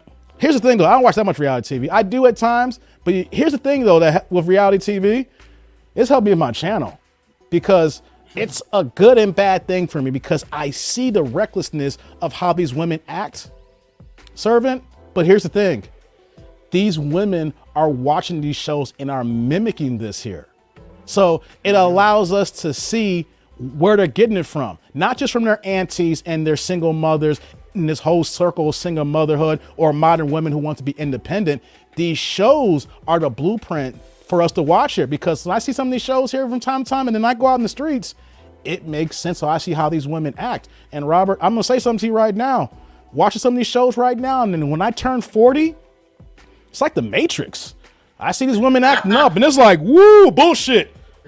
Woo, oh no, she tripping. Woo, stepmama. Woo, it's like the Matrix, baby. You know what I'm saying? So it's jacked up, but you guys can see, you know, how women are acting. And it's just like, yo, you see where they get it from. Let me get to most of these chats here. Okay. Stop the cap. Exactly. We need love, bro. Yes, we do. Love you. Still I'm messing. Yeah, I hear you, man. We're all brothers here. That's right. Hey, my tribe is strong. Here's what I go by here, and this is the reason why I rock with Anton here. Yes, I'm a black man, but at the same time, though, I rock with the people of their character and of their creed and of what they bring up their substance. So you may not be a black guy, but you know what though? You could be white, and if we have the same values, we rock together. That's how I get down. I just want everybody to know that here. I rock with people because of how they operate, not just on their color, not just on their color, guys. I want y'all to remember that. Dave, I have one thing to say. Go ahead, man. I was actually raised most of my youth in housing projects. Oh, wow. So I was around blacks and whites that were low income, so I know how it feels. Let me see this here. Let me get this. Watch the first 48. It's mainly black men killing each other because it's fucking TV. Have you ever wondered why they always create so many slavery movies? But they don't want to fund the big projects that actually can move the needle. They have a problem with a black Cinderella. You know, it's called Hollywood. Are you that fucking dense? I'm going to curse. You're an asshole. You're part of the fucking problem. Putting it out there. I'm not going to allow people like that to do that here. If you're in the chat, I'm going to call you out. You're fucking horrible. Lord have mercy. Y'all need to stop this mess here. Y'all want to see the worst in black people. Just because you watch a goddamn TV show, that's proof. Why don't you go read a goddamn book and look at the fact that there's more black men in college than is in prison? Stop doing that. You're horrible. I'm going to call you out. This is how this channel's going to go here. When I see bad behavior, I'm going to call it out, whether it's speech, rhetoric, or your actions. Man, you a bad person to think this here. You're a bad person. Let's go ahead here. Big man 7917 with the $10 super chat. Beta Pastor Bryant and his church of leftoverocracy. He's preaching the gospel of mediocrity and average at best. Hey man, big man. Hey, you all over the place, man. I think I saw you on did it Sperling's live stream? I think I saw you in there. You showing love to him. Yeah, you all over the place, man. You support the manosphere, man. I saw you in my man Mikey stream. Yo, man, I rock with you. I appreciate you, man. TV isn't reality, it's fabrication. Thank you, Eric. TV is fabrication. They put out what they want us to see. They put out what they think is going to drive ratings. Hey, Dave, a little tidbit on this. Go ahead. Yeah, with reality TV, guess what they used to work as before reality TV? What's that? Pro wrestling. That was where they started, and they went into reality TV. Then they went. Hey, that's my thing, man. Before WWE was WWF, man. Yo, man, Oh, yeah. that was the real reality TV right there. You knew the outcome, but we were still compelled to the whole storyline of the match. We saw the big Those are elbow characters. drops, the leg drops. You know, Undertaker of his tombstones, whatever case. Jimmy Stupefied Snuka off the top rope. Randy Macho Man Savage doing his moves. We all knew it was going to happen at the end, but we were Yep. compelled those 10, 15 minutes of the match here, and that's reality TV. Thank you, Robert. I like Oh, I like yeah, that it's- analogy, man. I like Yeah, that. with Macho Man, hell, most of his matches were scripted by him and the other wrestlers. Make sure. It was, Oh, they are. Yeah, exactly. Of course, everything's he was scripted. It's 100%. Yeah, before it used to be that some of the main like big spots would be scripted, but the rest they worked in the ring. But with Macho was just one of those type. Every move was scripted through the whole match because he wanted to make sure he didn't get hurt. Let's get some more of these chats here. 51% of black men are single and childless middle class. Servant is actually up to 54% now. I like my people coming with the stats, but you know what though? I'm only correcting you because hey, it's a little bit higher, bro. It's a little bit higher, 54%, y'all. Look it up. Do your homework. Don't just go by TV like this one troll in my chat here want to be like, oh, it's in TV. Why don't you read a book? Why don't you go in an encyclopedia? When we look at some real stats and statistics instead of turning on the TV because someone got a good weave and can flick their hair and say some good gossip. You know what I mean? Lord have And also, the mercy. media is not going to be honest about with the numbers, anyways. Let's see here. We got Joshua here. Is such pastors, such as the one in the video that gives genuine pastors a bad name. It's sad. So true. Yeah. Let's see here. What we got here? We got, man, y'all get me with these chats. I love it, man. Got Jamal. I don't see Kendra's post. Okay. What's Mary say? So sad, pushing that black man stereotype. So many black men are accomplished. So many men are about achieving goals. So true, Mary. Here's the thing, though. We don't keep these same mantras. We don't keep these same tropes when it comes to, you know, our Mexican brothers, our Puerto Rican brothers. We all have stereotypes. Every culture has a stereotype that someone can laugh at, that could be deemed racist, whatever the case may be. But why is it that for the black men it sticks, but we don't see our European brothers get that stick? We don't see that our Uruguay brothers getting that stick, our Puerto Rican brothers, our Mexican brothers, our brothers, and it's only African American men. Some people don't like African American. Let me take it back. If y'all want to be called black, if some of y'all are ADOS, whatever y'all rock with, they don't like us. We're the worst. We're demons, guys. We're demons. Let's see here. What are y'all talking about? Wrestling was real back then. Oh my god. Hey, as real as wrestling is, guys, I don't know if you guys saw the beginning of my telecast, but I got the champ is here, you know, but I got a real belt though, you know, so the WBC belt's in the house, you know, so we talk about belts here in wrestling, you know, the champ is here. I might rock this for the, you know, part of the show here. I got to bring this out here. You know, I love my belt here, you know. Let's know I'm a big boxing fan. You know, this is how this gets down here. I'm thankful it's not a spinner belt like John Cena's. Oh man, that would have been bad. No, this is the WBC, man. This is the iconic one here. Let's see. Mike is in the chats here. That's why men need to go to Asian. Lesser divorce rates. Okay, Mikey. Spit them facts, bro. Let's see here. There's a conscious effort to mischaracterize black men. You're so right, Eric. Let me put my belt down. This thing's heavy, y'all. This is actually an authentic belt, y'all. So this thing is heavy. Let me go ahead and Put it on a scale. Maybe it'd be around 5 to 10 pounds. oh, this thing's a good. This thing weighed more than my daughter when she was born. I can believe it. Oh yeah. Let me see here. What do we got here? Snap it to a Slim Jim. Hey, I don't know if you guys watched the show Young Rock. that they actually used that line, how Macho Man got the Slim Jim spot. Like it was by circumstance, because he did a Sears commercial spot, whatever it was. And then he kept coming back to Sears. And even though like he was done paid, and then next you know, he was eating some Slim Jims, and they started to say that's how the Slim Jim commercial kicked in. So not necessarily. They actually had Kevin Nash first. And they're like, then they tried Macho. They're like, he fits in. No, I mean in the show they were showing how Macho got, how he got it, how it came to him, basically. Not like the official, but how the idea was. Yeah. You know, they were using that. Yeah. But let's see. But they tried with both. Kevin Nash has Diesel and also Macho. Diesel. And Robert, we're gonna talk offline about some. Yeah, you going back to Diesel here, man. Yeah, we're gonna have to talk offline. We can't do it here. 70s or 80s, man. I don't know. We can do it. I don't know we can do it here, but we'll talk offline, man. Yeah, no problem. Hold on, what we got here? King Kong Bundy, Andre the Giant, Ricky Dragon. God. Oh, Clifton, are we turning this to the? I can't lose everybody. People gonna drop out the chat when I talk wrestling here. I can't lose everybody here. Ricky the Dragon Steamboat. Hey, I remember WrestleMania 3 when Ricky won the Intercontinental Championship. I still got that on VHS tape. Yo, shout out to Ricky Dragon, the Steamboat, man. I love that dude, man. Love the belt, bro. Thank you. Yes. Let's see here. Zoe, my girl Zoe in the house, higher suicide rate in those Asian families. Hey y'all, shout out to my girl Zoe. That's my girl. I've known Zoe for over 20 plus years. Dr. Stallings. Let me put some respect on her name. Dr. Stallings. She was part of my old channel from a year ago, you know. So hey, just want to give y'all a little tip. She might be back rocking with here. You know, I might have a female panelist in the future.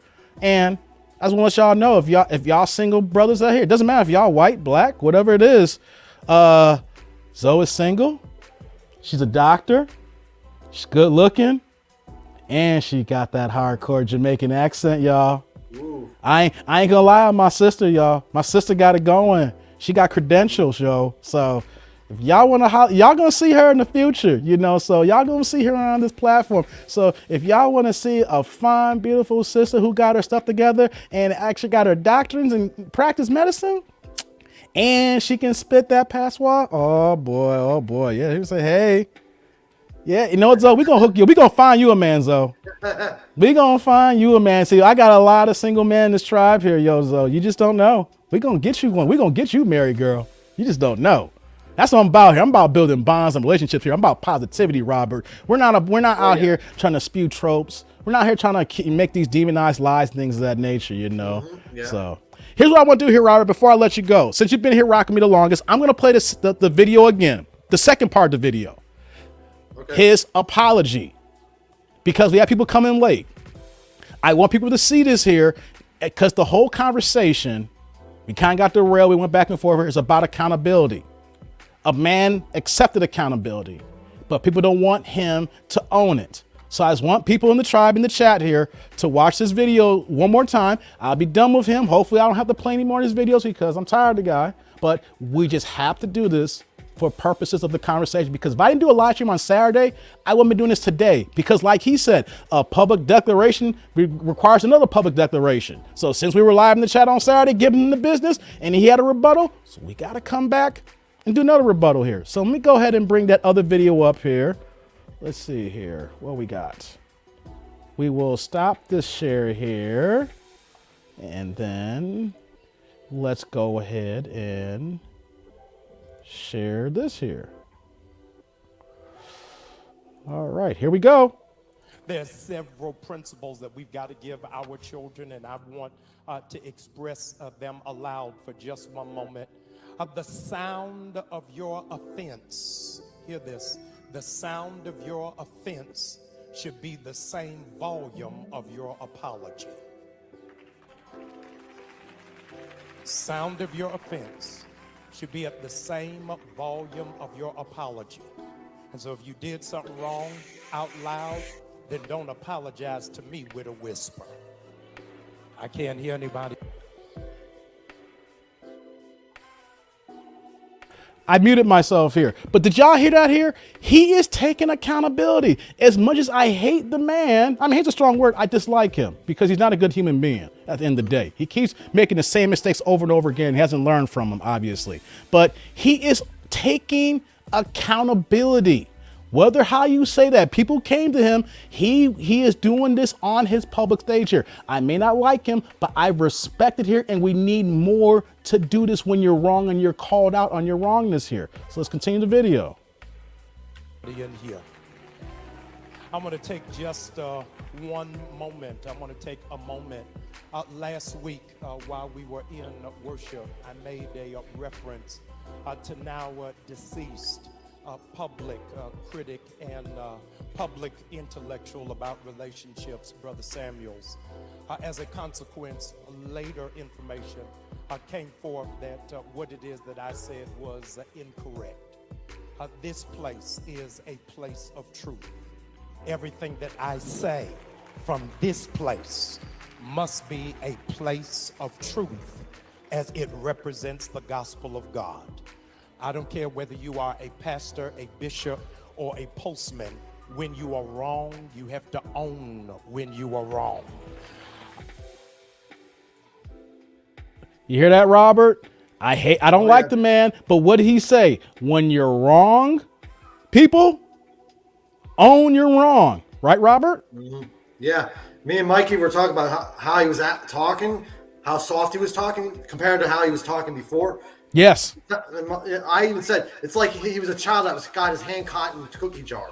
Good observation by you two here, because the first video showcase him getting into it. He's lively. He's like, ha, how can you be a high value man? Ha, when you need a GoFundMe. Ha, ha, ha. What's up with the ha?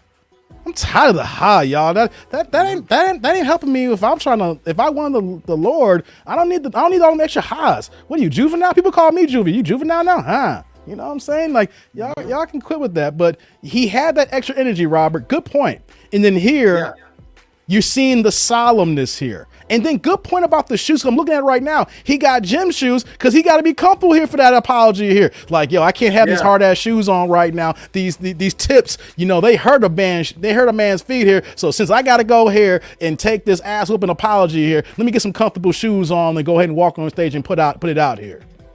No, it's not just that. He's going to probably run and get to his car after the service so he doesn't get his butt whipped. Mm-hmm. No doubt. Let me get some of these chats before I finish this video off here. So let's see here. We got Zoe said, that's why I rock with David. That's why I rock with you, Zoe. That's my girl. That's from 50 grand. Clifton here. Growing up in a black neighborhood and being aware of racism in America, I had to marry a black woman from America who could easily relate to me without having to explain myself. I understand that, Clifton. I know a lot of black men like that. I'm the same way myself, man. Pandering, grifting, pump. I think probably said pimp single mom and keep them in him and his G6. You said G6, bro? Like the Pontiac G6? Oh, damn. Oh, damn. That's hard. That's hard, Jew. That's hard, man. Wow. Let's see Zoe. Hey, when Zoe's ready to cam up, she'll be ready to cam up. I'm just giving y'all the tease. Hey, my girl's holding. I don't have ugly friends, people. We don't operate like that here. Zoe's holding. So if y'all single, and matter of fact, maybe next week I should do one of the days should be a dating show for guys that shoot their shots. I don't know if you're ready to shoot your shot, Zoe, but I'm just saying though, if y'all single and want to shoot your shot next week, let me know. So we'll get to that here. Let's see, Clifton. He was whooping to it. Yeah, you're right about that, Clifton. Yeah, but even I'm saying that same thing. We need a Facebook group for the manosphere.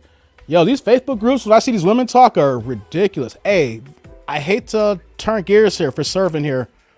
That Facebook group here, yo, if y'all go on Facebook and look at these Kevin Samuels groups, man, the women are going hard. That's why we doing these videos here, because if y'all see Facebook, these women are going hard. They are happy that a man has passed away. Y'all black women are so dirt dogly dastardly. I'm saying it like that. Yeah, Robert. And they're gonna ban some of those Facebook groups that are manosphere like they did on Reddit. They banned all those manosphere type of groups. Yeah. Too. So it's kind of pointless. Shout out to Servant. Robert, you're cool. You're a cool bro. Hey, Servant thinks you're cool, Robert. Yeah, I know. Hey, I'm just laid back. I try to be as real as possible. So we got Juice saying Christianity is the worst thing that ever happened to our community. Hey, you know what though? For some people who rock with it, I get it, but I feel that way, Jude. That's a whole nother conversation for a whole nother show that may only have, I don't know how much debate, how many people are going to come for that one. I do want to have that Christian Bible talk amongst our community here because, yeah, I agree. I agree 100%, man. Damn, bro, I'm 24. You young, man. Okay, sir. You young. Hey, nothing, sir. We don't need you with no chicks, man. You need to be in your squire phase right now. We know it though. We ain't giving you no chicks right now. No, we need you to build.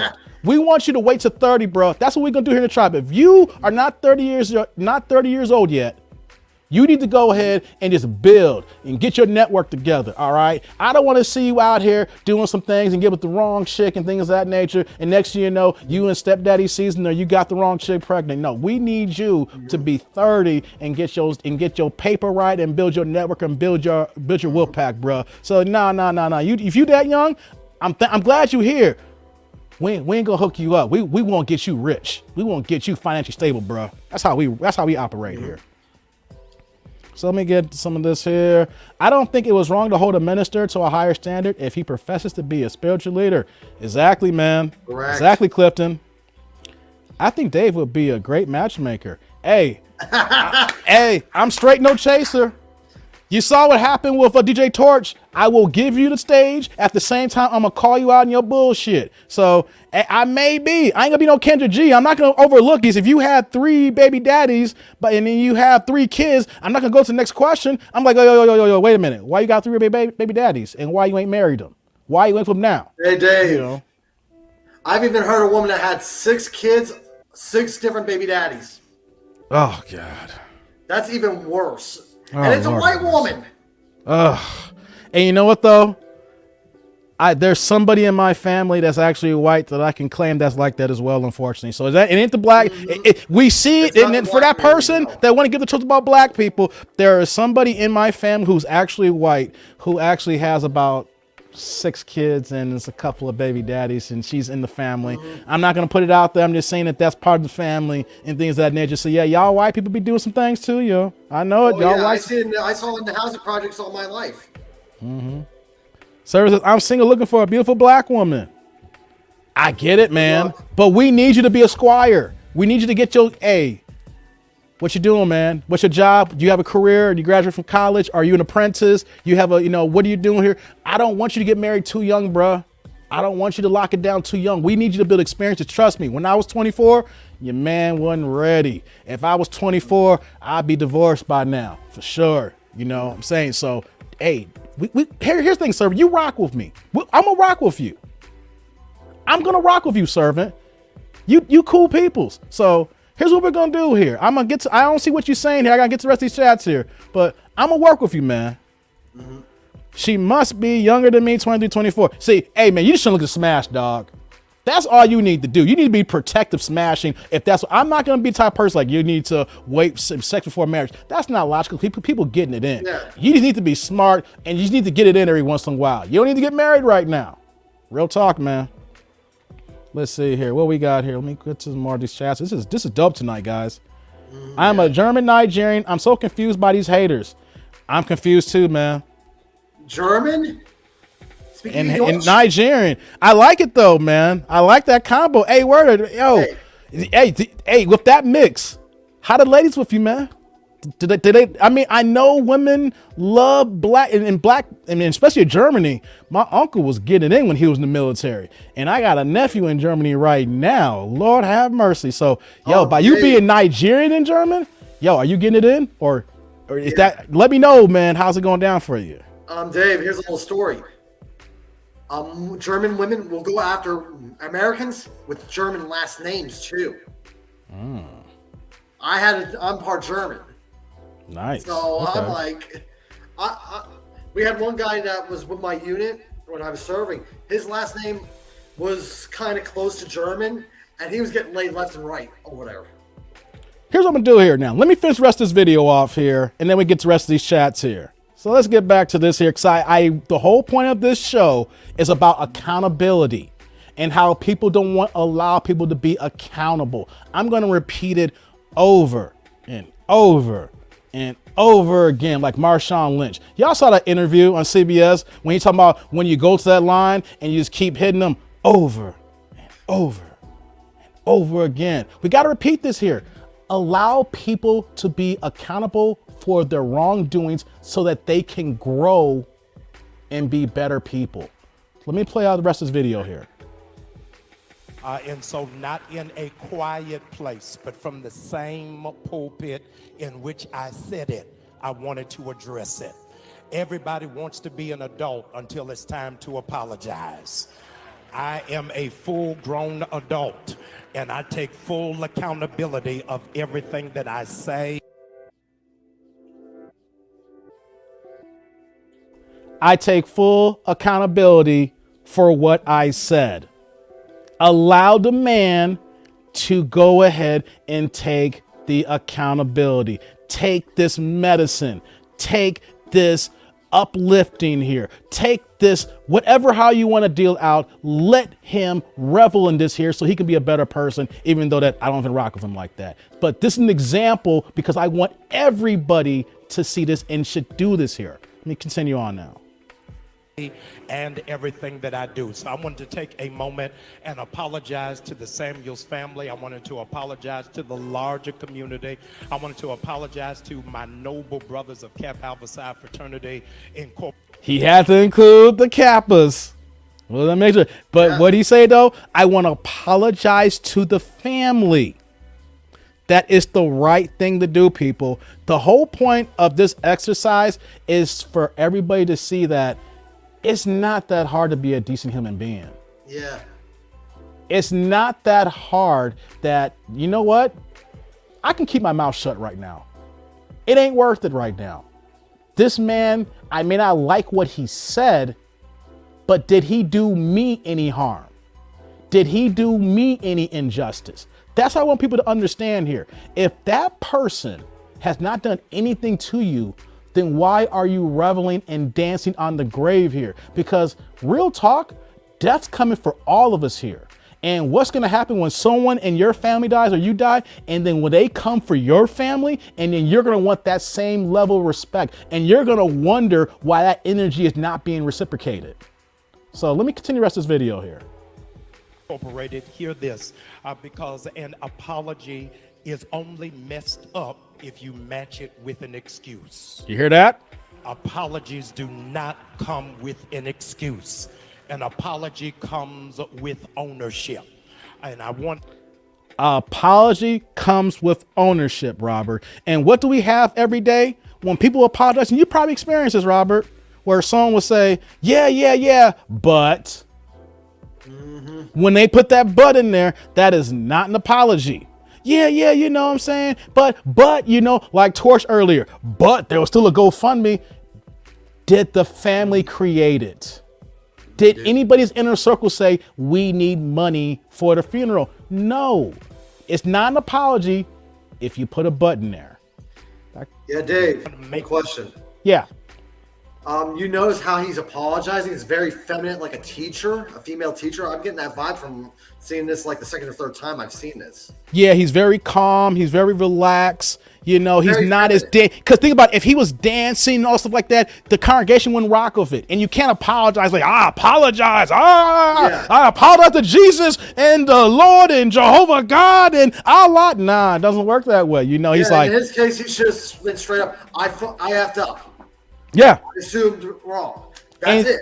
the body You're not language. saying, This, I apologize. No. this is I effed basic. up. This is basic human nature. How your whole body language, your demeanor, your tone, the way you speak, the delivery, even to the point where you brought out his shoes. Everything was calculated to showcase how I'm going to project my message here of accountability and me taking ownership of this here. Even though I don't rock with him, it's still an example that we have to show here. So let me go ahead and get to the rest of this video here. A very clear lesson and indication when people hold you accountable, that does not make them a hater. When people hold you accountable, that means they have expectation for what it is that you ought to be doing. And One line that I'm pausing a lot here. We just got to take it word by word. a second time here before, and I've been going for 2 hours here, Robert. You've been here almost the whole time here. But Oh, yeah, we do this because people don't want to think that words matter, and I want to keep repeating that. What you say matters. If it comes out of your mouth and then you don't come right away and say, oh, I misspoke, let me just say a different word here, just a better example here. If that doesn't happen, I'm going to take you at your word. I'm going to take you what you say, and I'm going to hold you to it. I can only hold to it, yes. People don't want to do that, though. Let's get back to the video. And how you ought to function and how you ought to flow. This week, I got a whole lot of people that want to help me be accountable. And I want to thank them for helping me to be a better person. I'm so thankful that God ain't finished with me yet. I don't do everything that I'm supposed to do, how I'm supposed to do it. But repentance means there is a change of behavior. So as a consequence, I want to say to you, watch me grow, watch me do better, and watch me represent the body of Christ at a much higher level than what I've done before. If I've let you down, it was never my intention. If I dishonored you, never my intention. You felt disrespected, never my intention. My intention every time I stand is for God to be glorified and for the people to be equipped. Now, let's go do the work of Jesus. Okay, so I played the video. Let me get that out of here now. I'm done with Pastor Bryant here. So, final words, Robert. What'd you think? I mean, like I said, I don't rock with the guy, but Me neither. I can respect the man when he says when I'm wrong. And I'm going to be out here in front of everybody, which is, and let's just put it out there, to be out in front of his congregation. You know how you got to feel to say, I'm sorry, I messed up? Even though it's easy words to say, do you know how hard that is to do for certain people? Mm-hmm. You know, so man, Robert, what do you think at the end of the day, man? What do you think about this accountability conversation, man? In my case, he's going to be held accountable. Everybody's going to be held accountable to a certain standard. Mm-hmm. Exactly. Well, he might be not in good shape next week. So true, so true. So And hey, if he Robert, was going to be kissing ass, he would have had knee pads on. right. So I'm gonna let you go, Robert. Thanks for hopping on as long as you have, man. You do. Hey, like I told, like I'm down for the cause. yeah. Hey, here's the thing too. I'm gonna add you to the list here. When I get the merch going, you're getting the first piece of merch too. There's you, Big Man 7917, and Brent. Y'all getting the first. I'm working on it. It's gonna take some time. I'm trying to build some things out, as you can see. But you and them guys there, y'all getting the first pieces of merch, and our moderators are gonna get the first pieces of merch as well. You know, so I appreciate you coming on, man. Thanks for being loyal, man. And I'm going to check you on the flip side. Yep, no problem. Thank you, brother. I'll get back. That's my man, Robert there. Robert, he day one, man. I'm going to get to some of these chats here, man. I appreciate Robert on the panel. Anybody can be on the panel, too, as well. I'm going to getting ready to close the show out here pretty soon here. But, here's the thing here. I'm just going to put this in the chat here. I'm going to go through the rest of these chats. And if you guys want to cam up before I close out shop, you can here. But I want to get to what you guys are saying here because y'all are popping right now. Servant, so you guys are right. Oh, yeah, we was talking earlier, man. Yeah. Thanks, Dave. That's why I need the wisdom. Hey, man, real talk. You 23, 24 years old, you don't have to think about no marriage. I guarantee you, you do not need anybody in my chat here that is in their 20s. You should not think about marriage unless we know for a fact that you got yourself a fit, feminine, friendly woman who is on your program and you are able to provide and build that family with. Yo, I don't want none of my guys here who are broke and struggling and trying to be able to come up and then add a woman into your life here. Doesn't work that way. I need my guys here in this tribe, in this circle, to work and build yourself up. So when it gets to the point that you ready and looking for a woman, hey, yo, all you doing is just fending them off because you are, like Kevin said, that high value man. So that's what I want you guys to do here. Not just be out here and just like trying to find something. No. And it's hard at 24. Trust me. I know I've been there. But I just need you, servant, to hold to around 29 or 30. We're going to work with you though here. We're going to work with you because you've been loyal here. So I got you though. Facts, bro. Watch out, little bro. That's right, Jew. To add, my husband and I are about being true to yourself. That's why we still keep strong together. That's right, Mary. We need more people like Mary here in the tribe here. Women who are married, who talking about how they get along and rock with their husbands here. Not these women, these modern women that you see me doing these reaction videos to. Oh, hold on here. You know what, though? I think I got someone who just cammed up here. Hold on one second, guys. I'm getting some of these chats here. Hold on one second. Hold on one second here. I'm getting some of these here. Hold on here. Let me do this here. Let me get some of these chats. I got some for you guys here. Fox Show should have taken one note rather than the insult and apology. Right. Right, Clifton. Let me get to some of these other chats here. Give me 1 second, guys. Hold on. Oh, hold on here. What do we got here? We got another super chat from Quick 504 with the 499. Shout out to Quick 504. Hey, hopefully by the next live stream I'll have some sound effects, y'all. I got the mixer here, and everything, so y'all can see, I'm trying to get the studio together here in the basement. It's I don't know if you say it's low budget, but it's in the house here, and I'm taking this whole area so that it can actually be that dude live area. So, man, thank you, Quick 504, for the super chat, man. I thank you, man. Hey, people like you, it's helping me keep me coming back every day, man. Don't marry a woman who only values her looks to make money. You got that right, Joe. So hold on here. I'm gonna bring someone on to the cut here. Let me do this here. We got my man, the servant in the house, and my young buck here. Hey, yo, my young sky here. What's good, man? How you doing, bruh? I'm so excited to be here, man. I'm just at work. Hey, man, you're at work right now? Yeah, I'm at work. Oh, man, what is up with my tribe coming on the show while they're at work right now? You're getting paid talking to me right now. Hey, if you can get away with it, man, hey, don't get fired on my behalf, man. I ain't paying for you. I'm letting you know. Yeah, I understand. This is a really good workplace. I talk to them, I make sure I still do my job, and there's other people who need to get paid too. So, I hear you. Hey, servant, I got a word of advice for you. You say you're 23, about to turn 24? I'm 24, turning 25. Okay, 24, turn 25, man. Hey, man, Don't think about these ladies right now, man. I wish someone would tell me, and I get it. You seem like you're a pretty put together brother. You go ahead for the weekends. You gonna get your beard game cleaned up. I see you. Hey, you know what though? If there is no homo in this here, I can respect the dude who I can tell is a good looking brother here. You know what I'm saying? I know the ladies are checking for you. Here's the thing, man. Yo, I'm telling you, when you think you're ready, you're not. Not at 24, 25. Real talk. That's crazy. I thought I was ready at 24, 25. And I was pretty mature for my age, man. Like I said, I was in stable relationships, and I look at the situation as what's that now? Oh, I see you getting your text. Oh, my man. Yes, for sure, right away. Hey, yo, he's taking a call. Okay, for sure. I'll be there in 5 minutes. Y'all can't make this up. I love my tribe. I'm away for a second, y'all. Sorry about that. I'm really sorry about that. Hey, yo, he's really working, y'all. He was taking a call on the job.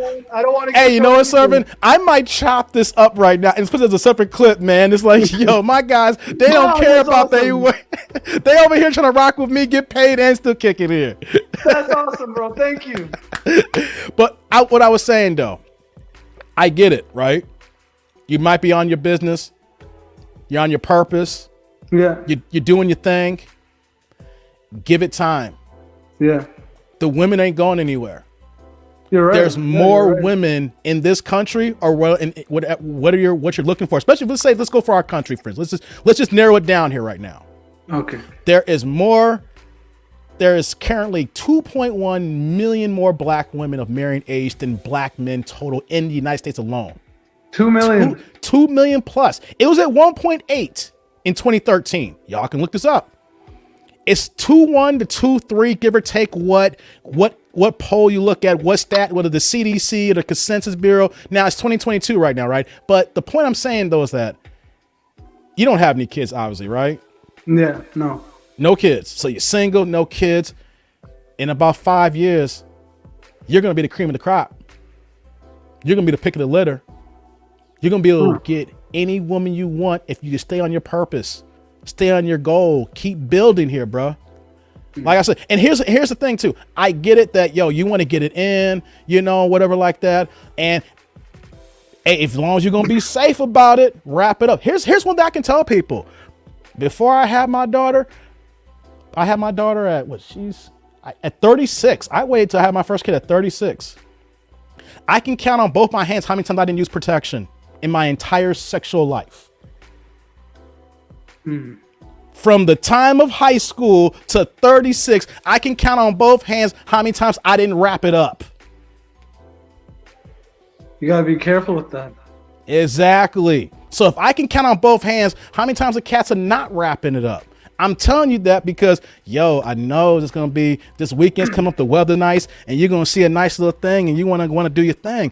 I just want you to be on your purpose, your goal, and build. By the time you're 28, 29 years old, you're gonna be like, am I ready to do this here? Do I want this woman to be on my plan, on my schedule here, the way I'm trying to build my nuclear family, how I want to bond and build here? And at 24 and 25, you're gonna look at the world differently at 28 and 30. So that's why I'm saying that right now. You will get there. And I see that. It just takes time for us to be as men so that we're assured of ourselves. I was saying earlier in the show here, like when I turn 40, it's like the Matrix now. Like I'm not even checking for these women, but if I just have a conversation with them, it's like, oh, you're for the streets. Oh, no, you're, like I can see them coming a mile away, and then I can say, oh, you know what though? She's a good woman. She might be onto something here. So I just wanted to give you that advice. I'm glad you cammed up, man. You can wait. They ain't going anywhere for you, bro. They ain't going for you. I really appreciate your channel, man. Honestly, I never had that talk with my father, so I never had that, that knowledge passed down from father to son about. I pretty much just hopped in high school, started dating, started having sex, and I was so misguided and uninformed. I think that's what hurt me. And now having that information, watching Kevin Samuels, the Manosphere, it's helped me to learn that it's okay to not have sex and not be out partying and doing what everybody else is. Now I'm more focused on my work and getting a second job. Like, I really focused on Kevin Samuels when he said, work the 80 hours. You shouldn't be trying to get girls. You should be trying to get your purpose. And that's what I've been focusing on. Yes, exactly, man. And you know what, though? Right now, when you're hearing this, and then you get off like, man, it's so hard, but trust me, you're going to look back. You're going to become 35 years old. And you're going to be like, man, the game is different. Like when you get to 30, you're going to be like, yo, the game is different. I guarantee you, when you turn 30 years old, the women that you wanted to smash right now, you got another call. You got to take that call? Yeah, I do. Take the call, servant. We'll get to the chats here. Man, you see, this is real life here, yo. So let me get to the chats here. So Jew says, get your money, bro. Yeah, that's what we want to do. We want our guys to get their money here. Yes, for sure. Right away. It'll be 10 minutes. Dave, I got married at age 28. It's not a bad age, Robert. Yo, we got a super chat from Quick 504. Again, another $4.99. I would camp up, but I'm on the street laying the pimp hand. I don't want your show getting kicked off YouTube. Hey, Quick. Hey, camp up. I want to see the pimp hand. I want to see the pimp hand. If you can get me 2 minutes of that pimp hand, come online, brother. As long as it ain't out here with no vulgar stuff and nudity, man, I'm good to go, man. So come on with it, Quick 504. Thank you very much. Hold up. Big Man 7917 with the $20 super chat. You're back again. Oh my God. Matthew 7:1. Judge not that you be not judged. Matthew 7:2. For with what judgment you judge, you will be judged. And with the measure you use, it will be measured back to you. Beta male Pastor Brian should have read this. Hey, big man, you coming with the gems. Hey, man, I rock with you and I support you, bro. Thank you very much for the $20 super chat. Y'all gonna get my coffee fix going till like August right now, the way this is going here, man. Let's go here. Hey, my man Mike's still in the chat here. Golden penis syndrome. Hey, Mike, we got to talk about this after the show, about this GPS. Yeah, I said it. GPS, y'all. That was hilarious. Servant taking the call. Yeah, man. Hey, this is real life here. We got servant taking. He's working.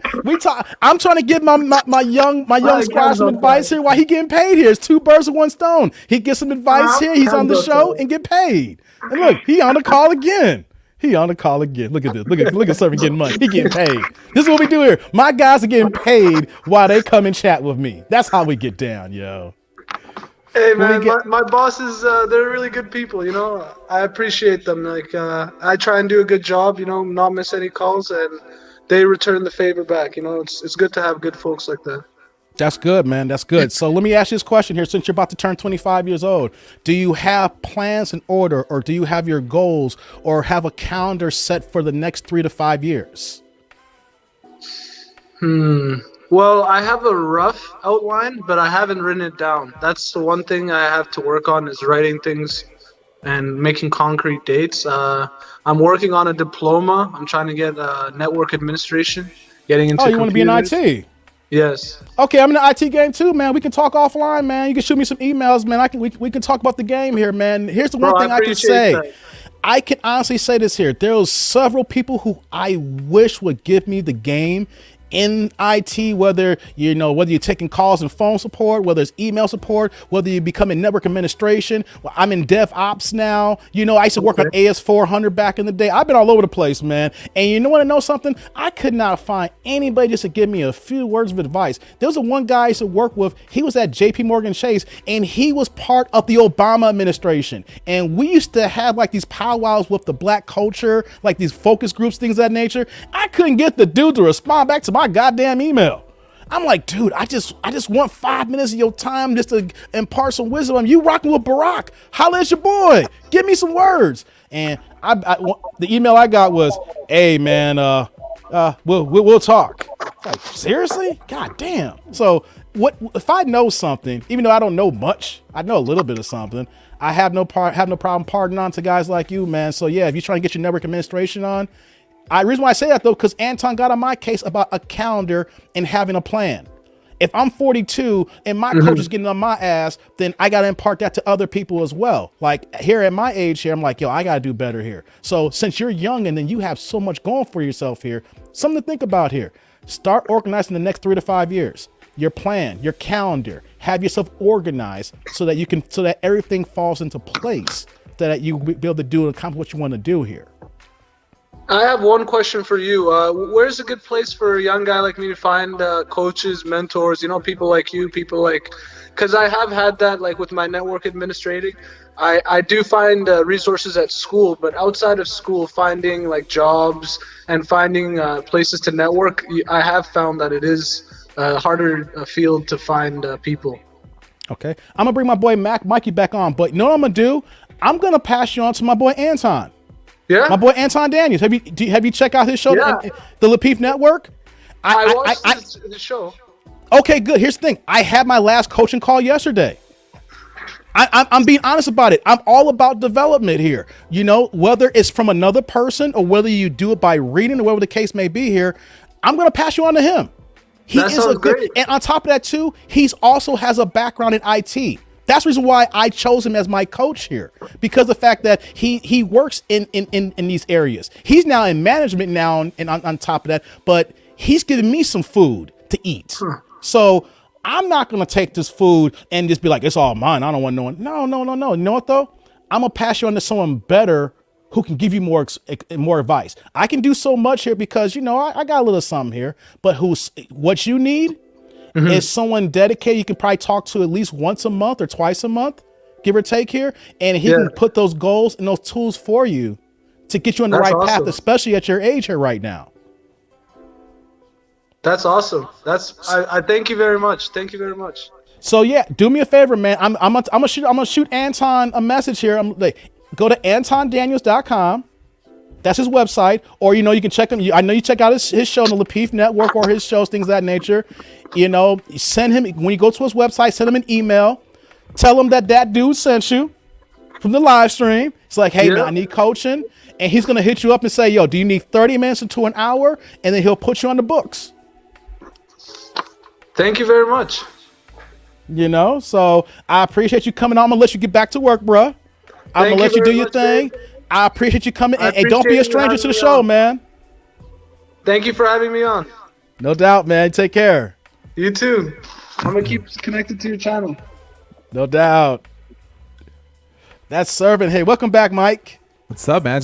I'm finally done with my stuff. But since you're asking about the golden penis syndrome, because Robert even saying, Hey, Michael, before- I have some hey. explaining to do. Yeah. Hold that thought here. Shout out to the servant. That's my man, 50 grand here, young cat here. I gave him a little bit of advice here. That's what these channels are for here, right, Mike? You know what I'm saying? Like he even said it that he's had when he was growing up, he didn't get that kind of advice from his father and things of that nature. Happens. So here's the thing. Even if it's only one cent of advice, that may be that one cent that I didn't even get when I was at your age. And the whole idea is that we all build each other up. This is the tribe here. We want everybody to build and to get where they want, wherever it is for that goal in life here. Whether he's in network IT, Mike, you're in the medical field here, and what you get, how you get down, whatever it is, I just want my people to grow and keep it going here. Yeah, I mean, like the thing though with that is sometimes you need that one advice to trigger you to find a new way of finding new things. So sometimes listening to you, for servant, hearing that from you, it puts him in a transition to go to the right direction that he probably would never have been to. So it's all about learning and bettering yourself. That's the most important thing. But yeah, hey, hold that thought. Let me get to a few chats here because you caught me off guard with that one here. So I got the link. The link is on the private chat right now. We can even pull that up, or I can just do the basic explanation. Working man. He said, "Hold on." Robert says, "Mike, you got some explaining to do." That's what I'm here for, Robert.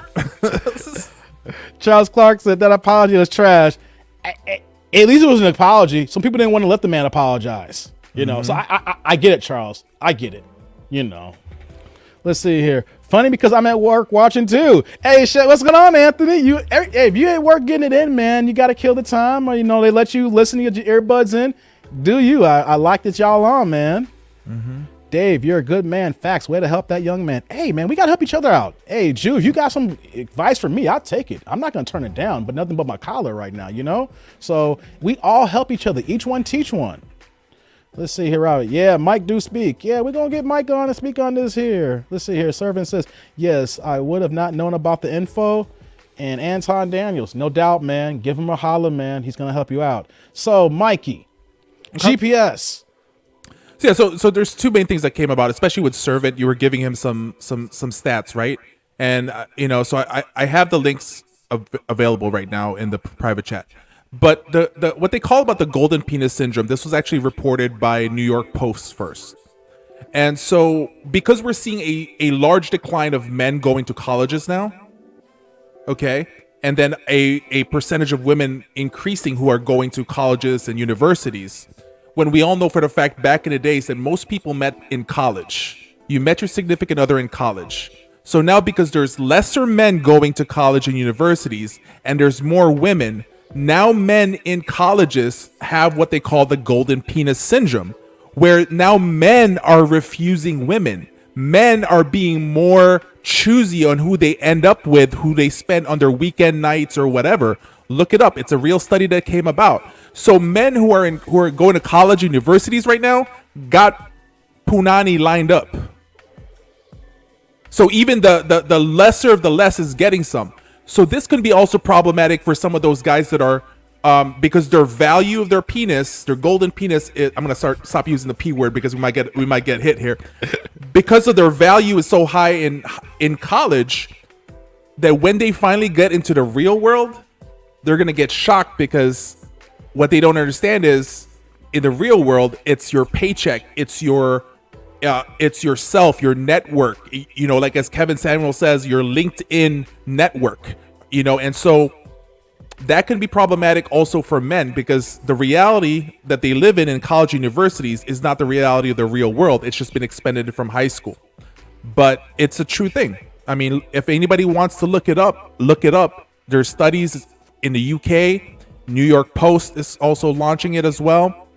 So it's out there at this very moment. And you're starting to see that right now when you're able to level yourself up, like you're trying to tell Servant about you need to level yourself up, because if you can level yourself up, it takes you to the next level and then you get to choose. You get to pick on which women you want to be with. And it is important that men also exercise their discipline, because you don't just go anywhere you want to. You have to also be selective on who you choose, and be smart about what you're doing. I mean, I'm not saying go no fap. If some of you guys are not even familiar with no fap is, check it out. But at the same time as choose, just because it's available for you, that doesn't mean you go in. Just because it's available for you, that can actually take you off your track of your purpose to better yourself. Because if some men sometimes have this thing in their head that their value is based on how many women they sleep with, when men should actually look at it as it's how many quality women you end up with is the most important stuff, because you're making your decision. You're pretty much doing your tryout yourself to find the right woman that you want to be in. So don't think that you sleeping around is your value. No, sometimes that thing is going to take you away from your purpose in life. And men don't understand it. Like, I got 3 girls. I got 2 girls, one at the side, one in another, another county and stuff like that. You're spending so much time with these women. Well, you're giving away your value, which is your time, rather than leveling yourself up to where you should actually be, Hey, you know what? You said all of that here. Since I have you here for a few moments before I end up here, Werder had a question here, and I want you to chime in on this too. Here, let me bring it on the screen here. And it says, Dave, I have a question, brother. I live in the USA, Macon, Georgia area. What would it take to find a beautiful black woman here in the US of A? Turn around or right next to you, probably. But Hey, if you in Georgia, hey, let me, I don't know how much you want to talk in the chat here, Werner, but how often are you in the Buckhead, Atlanta area? You're in in those Georgia. areas? Because I know Kevin Sam talked about this, but I saw this firsthand when I went to Atlanta. Me too. It's like, I mean, when he says 17-1, he ain't lying. Yeah, He ain't lying, Werder. So here's the thing, Werder. I don't know how you get down this, how you dress, the areas that you move to. There's beautiful black women in your area. The problem, though, is that is a combination. And correct me if I'm wrong for some of the people. This is what I know. I'm not a local. I'm out of state, but it's people who I know down there. Of course, you got a gang of women who are dancers. That's they get down, because every time I talk to someone, they worked in a restaurant during the day and they were dancing at night. So they're gonna be bad as ever, but they're gonna be riding a cock carousel. That's a huge section where you're at in Georgia, because you can answer this question where there's a strip club every 10 minutes away. Every 10 minutes away, you're gonna find some sort of gentleman's club. That's just the way it is in the South, right? So you're looking for a beautiful black woman. I think it's all about you changing your social circle and how you get down and where you maneuver. I mean, you can just walk out and about in Atlanta and find something. The issue is, what type of woman are you looking for? Yep. That's the better question. There's tons of beautiful black women in Atlanta. Oh my God. Whether you want a dark-skinned sister order, you want a light-skinned that butt up you can, whatever it is, the thing is, what kind of woman do you want? And are you looking to be married? That's a whole nother conversation that might lead to the call-in dating show next week, man. So we might have to have that for one night to have the discussion here, but we need to break down, we got to get into it. Like, finances, bro. Yeah. How much money you making, and what kind of crib you got, what kind of car you got. What you doing? You riding the bus? You got savings? Like Kevin Samuel said, this is not a gay thing. Can you smash good? There's so many questions that I want to ask, but it all depends on the quality that you're looking for, and we kind of go from there. What do you say, Mike? Don't lead with your wallet, though. Don't leave your wallet. Exactly. Don't leave your wallet. You need a wallet, but don't lead with it. Yep. That's Lead the with key. your wallet. Because she gonna try to juice that wallet. She gonna try to max some cards out. She gonna try to make that ATM to negative $14, and you're paying that $35 service overdraft fee. She gonna do that to you, bro.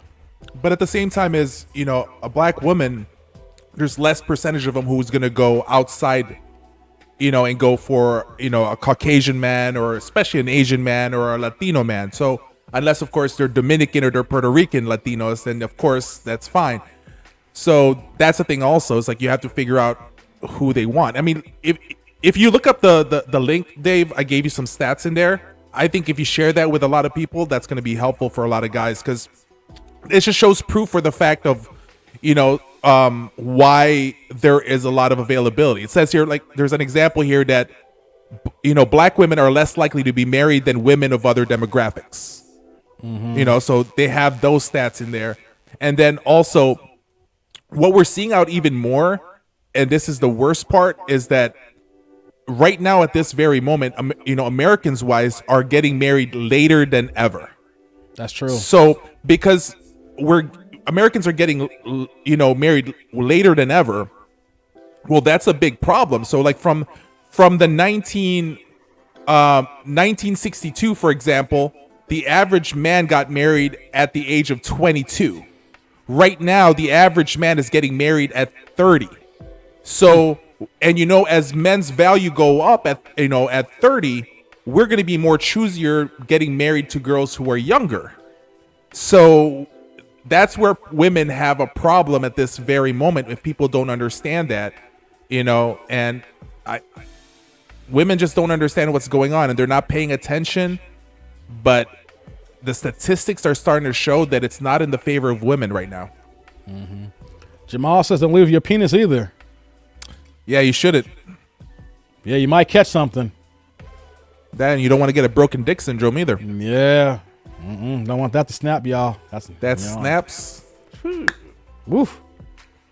Oh shit, it's Mike. Yeah, big man 797. He's up in the chat here. He represents. What's up, big man? Scream on break. Hey, Nancy. Nancy's back. Man, everybody working tonight. Hey, Nancy. Wait a minute, Nancy. You called off tonight. She's one of my new mods. And then she sent me an email. Hey, Dave, I can't do it tonight. I got to work. I said, don't work too hard. And you in the chat here. Everybody's working tonight, and everybody's here. You do what you got to do. I get it. I rock with this, man. I like my people here splitting their time on their phone, their iPad here, trying to get their paper, and they rocking with us here, man. That's awesome. The problem is too many women in their 20s pass up good men. Hey, that is a fact, Clifton. That is a fact. You know what, though? I literally have one story. I'm not going to go into it, where one girl I was dating a long time ago, and she graduated from Loyola. And when she graduated, we broke up because when she got back home and off campus, we had a conversation while I was off school, and so we broke up. I know how much I was going to see you, blah, blah, blah. Like, literally, I had a first-hand experience of a woman graduating college and broke up with me because she was back home. And here's the thing. When she moved back home, it was actually a closer drive for me to see her. It's just the fact that she moved back home and she didn't have that freedom anymore. And she figured I'm graduating now. It's time for me to get my thing on. That's true, though, man. Let's see. Nancy says, on break. Gotcha. We all money makers, Dave. I got you next payday. Hey, man, I'm not asking for it. If you got it, you got it. You don't, you don't. I'm glad you're here watching, bro. If you donate to the cause, I appreciate it. I played pro basketball for 2 seasons and made a good life for myself. When I took my wife out on our first date, it was Taco Bell. Facts. Yo, Jew, you played pro ball and you took wifey to Taco Bell and she still rock with you? Now, let me ask you, Jew. I need you to comment here. This may be a while ago here. Did you guys order like a Mexican pizza? You ordered like a gang of tacos, soft tacos? Was it a Mexi Melt?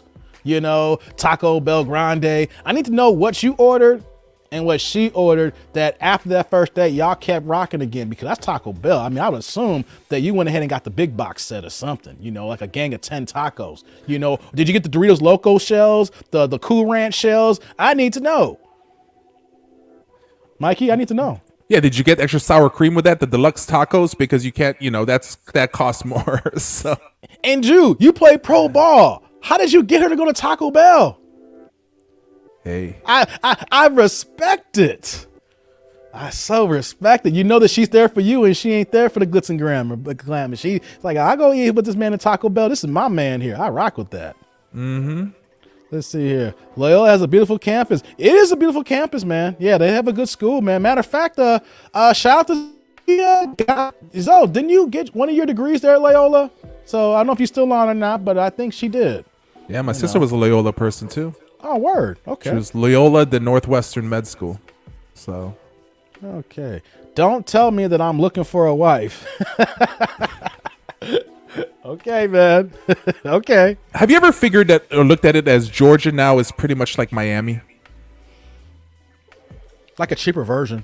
like a cheaper version, but the mentality in regards for money and positioning, it's just like it's almost just like Miami. Oh yeah. Hold on, we got an answer here. 4 Mexican pieces in 2012. Hey, that works. Yeah, you know, reason why I asked that, they're bringing the Mexican pizza back, y'all. I don't eat Taco Hell, but just for nostalgia, and I know I'm going back to the toilet, I'm gonna order me that Mexican pizza. It's been a long time. McDonald's McRib is always the one for me when they bring it back. I gave up the McRib, y'all. I'm done with the McRib. I had my last McRib like 2 years ago, and I literally told, you know, the person upstairs, I said, this is the last McRib I'm going to eat, man. Have McRib. It didn't work. Me and my bubble guts. It ain't working for me no more. No, man. You got to fill it up with nuggets. It don't matter. It's just the McRib ain't working for me no more, bro. I'm just saying. Me and my body. I have a different palate. I have different taste buds. My body is used to exquisite cuisines now. Okay. Five guys. I don't even need a Five Guys because they cook their fries in peanut oil. Where's the peanuts? So I don't even go inside the place. That must suck. I've had their burgers, but I don't like smell. I get sick from smelling the peanut oil being cooked, so I can't even rock with them. That's crazy. No. I have such exquisite taste buds now. Now I know I said the Mexican pizza, Mike. I know that, but it ain't been around for like 7 years or so. But take away Mexican pizza, I cannot do that no more. I cannot eat the McRib. And you know, maybe because I used to order them every year. And you know what? That dude don't get down like that no more. When I turn 40, it's a wrap, man. We all have those moments, man, you know? So that's just how it is. Nancy says, I agree, Mike. And then she says, need bone for ribs or rib tips or ends. Hey, yeah, we need that bone for flavor. You know what I'm saying? I get it. You know, it's nice to be able to bite into a sandwich. Don't worry about that bone. But you know what, though? Yeah, we need that bone. We need that bone. Sorry for the flickering here from my camera here. See, man, you should just have my cheap camera. It works all the time. I'm upgrading, people. Don't worry. I'm upgrading. We're getting there. There you go. Let's see here. Real ribs are 100% better. You got that right, Jamal. You got that right. Dave has a tender belly. Me too. Hey, man. I used to have a cast iron belly. I could eat anything. I could drink anything. And something happened when I turned 40. It was like, you know what, that dude? You went hard for too long. Body's like, you know what? Your metabolism, all this stuff here, the Long Islands, drinking all them Mike, you know the Long Island days. Eating all the bad food. Remember my 29th birthday when you didn't know how to drop me off and I was so tore off. We didn't know how to bring me back home. You know. Nope.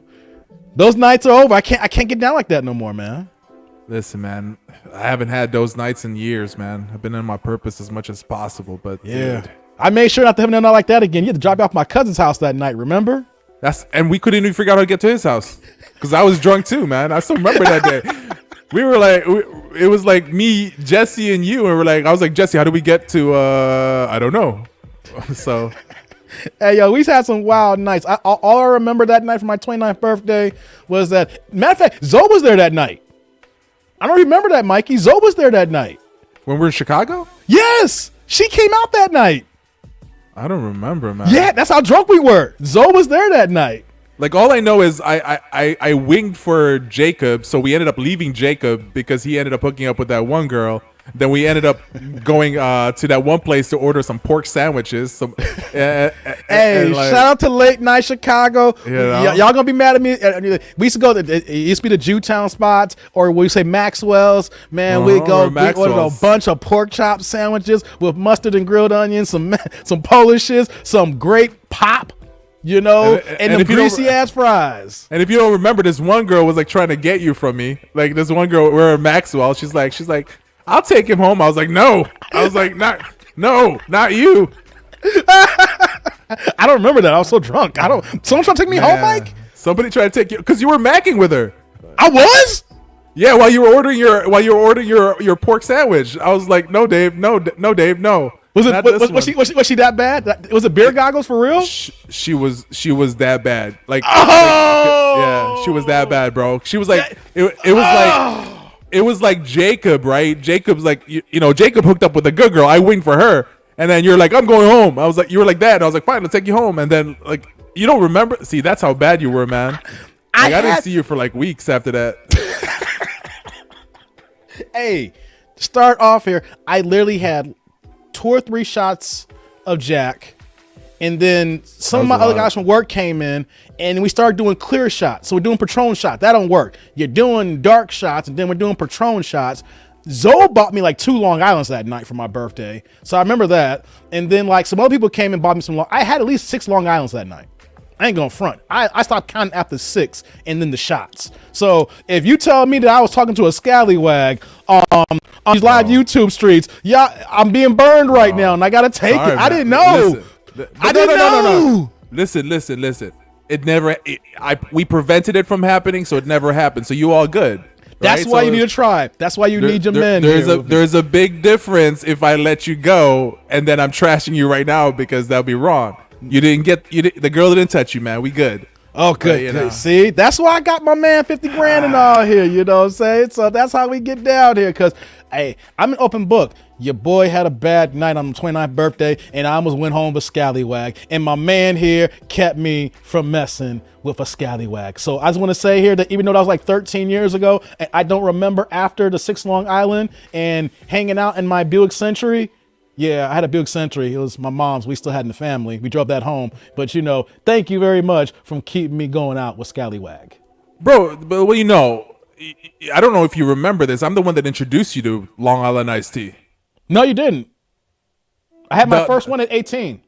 No, the cheap one. No. My first one came your first one? My first one, here's the thing, you were one of my friends who hung out, but my very first one came on my graduation. Really? High school graduation. No, you know, you were probably drunk when I made you one, so you're probably like, this is the first time I ever had this. So I was like, all this time, I'm like, man, I introduced Long Island iced tea to this brother. I was like, that's awesome as hell, you know, but that's cool, man. It's all good though, like, you know, but yeah. Gin, rum, tequila, triple sec, dash of Coke, little bit of lime, you all good, guys. And it was a lot of Long rough Island nights. iced tea. Lot of rough nights. Lot of rough nights. That's why I'm that dude right now. Hey, you want to know why my name is that dude named Dave? Just imagine hanging out with me every weekend and having about 5 or 6 Long Islands. Yeah. And you will see that dude. I'm not that dude no more. I'm a different that dude. But yo, just imagine you going out every weekend and it's like a minimum of 3 Long Islands. That was your drink back in the days, man. Yeah, it was hard, man. It was hard. That's why my liver jacked. Drink. That's why I can't eat the McRib no more. My stomach's like, I can't even handle nothing no more.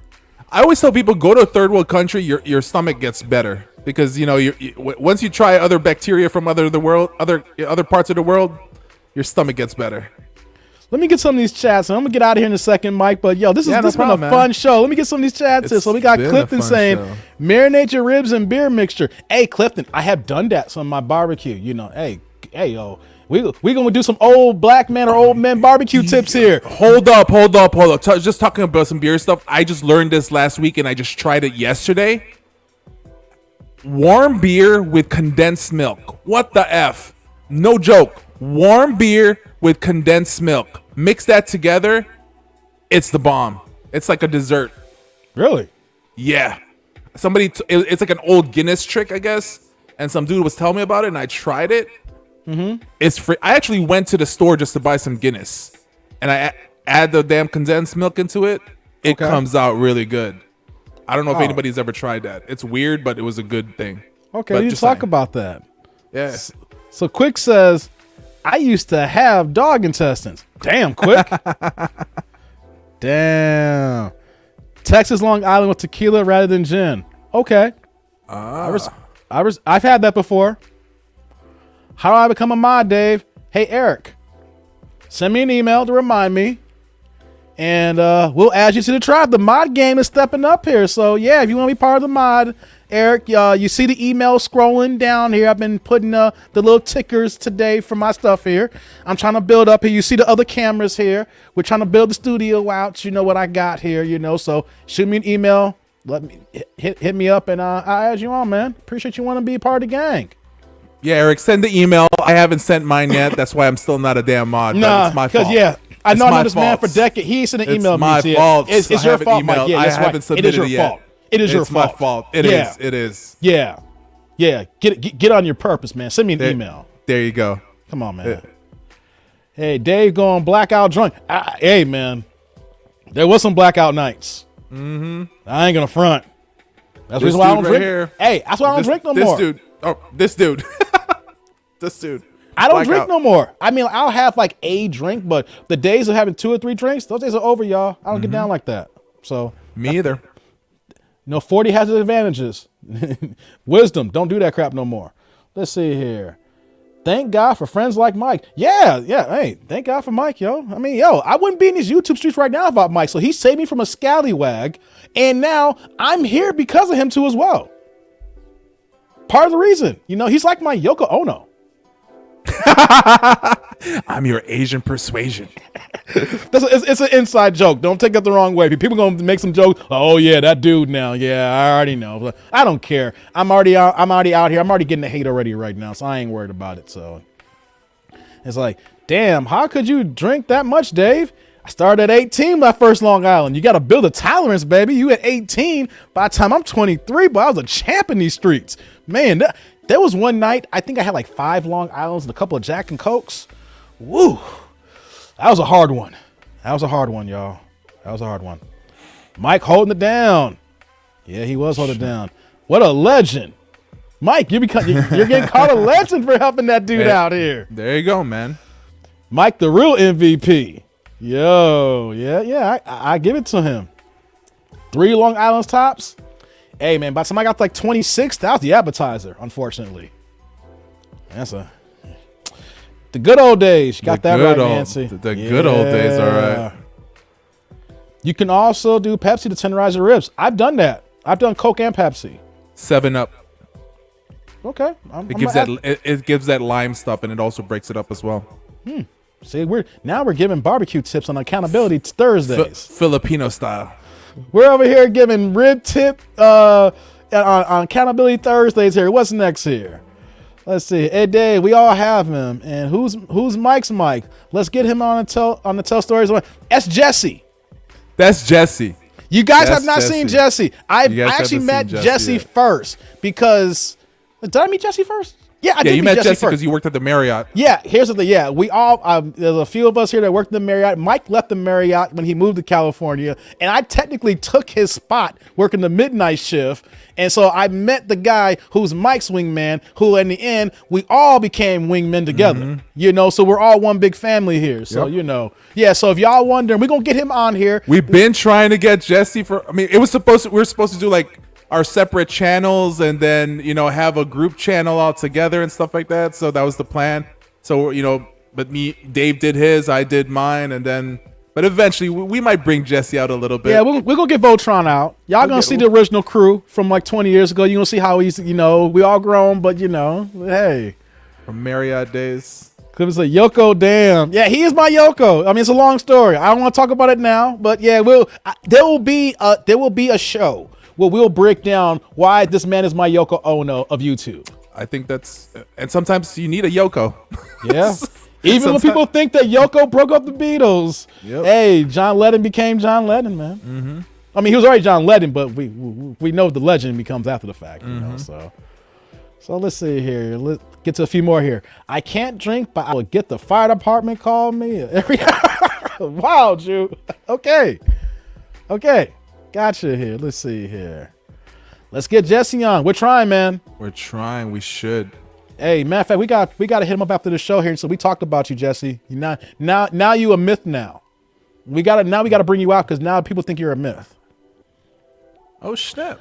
You need a road dog like Mike to have your back rather than draw on your face. Yeah. I've been in parties where people that's about their friend, they drew on somebody's face. I'm like, that ain't your friend, man. Like, why would you want to rock with a person like that? Your guys' stories is awesome. I love having long life friends. I think that's the biggest goal of life. Hey, we don't have like there's my man Mikey I've known for all these years. There's Jesse. And then we brought up Jacob. I've known Jacob the longest. I've known Jacob. He's my man. I've known him since I was 5 years old, guys.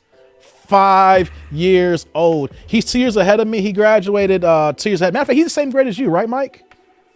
He graduated same year. Yeah, so there is a small circle of people who I grew up with who, like I said, and Jacob's the longest one. He's not on this YouTube streets here. I actually talked to him earlier this week, actually. We were texting about the Chicago Bulls because he's a diehard Bulls fan.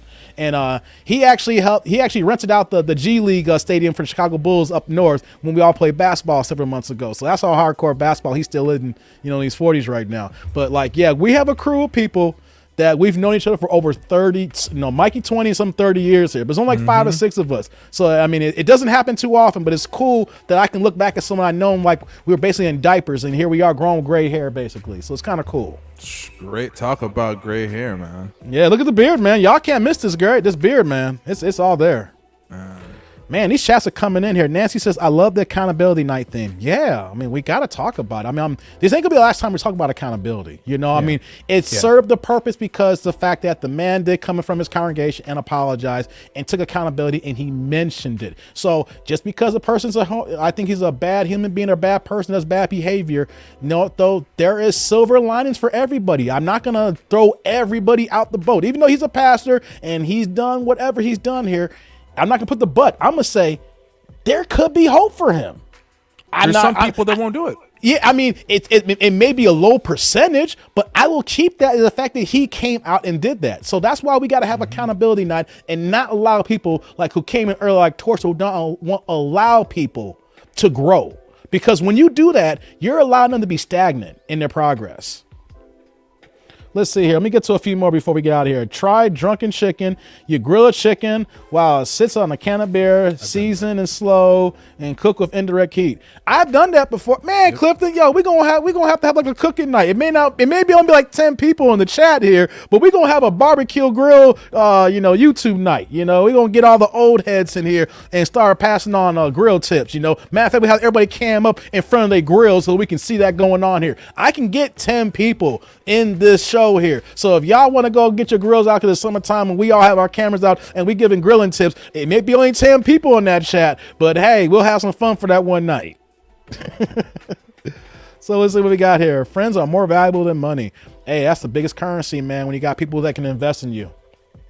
That's the biggest form of currency if someone invests in you, because when they're investing in you, they got your back.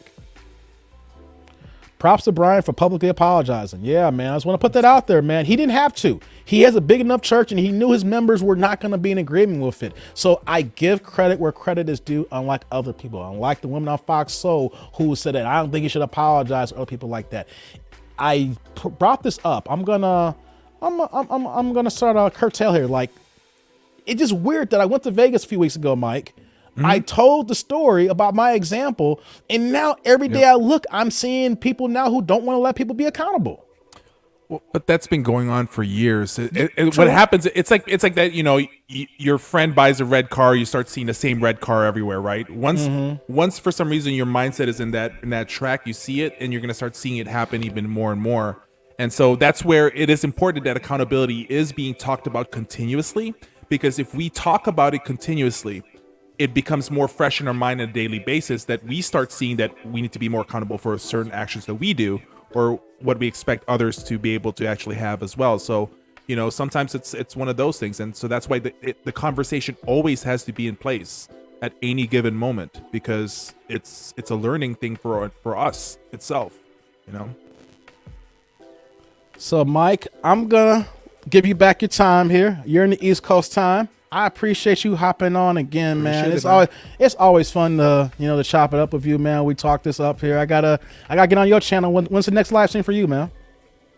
I don't know, man. I'm probably this Saturday or something like that. But yeah, it's just it's probably tomorrow. I'm not too sure yet if I'm gonna go live or not. Just have a couple of videos and stuff like that. But no, when I saw you having that conversation with Servant and stuff like that, and that was amazing to me. I think more men should want to seek a mentor, and sometimes if you don't have it in your circle, if you don't have it sometimes with our own fathers or uncles that can't provide it for us, you have to seek it elsewhere. But it's the people that seek out something that's most important, because that means you're looking for improvement in your life.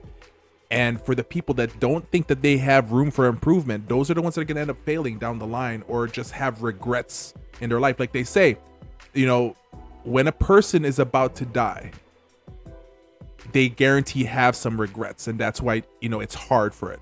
And so we cannot be sitting there in our deathbed with regrets in life that are such a major thing.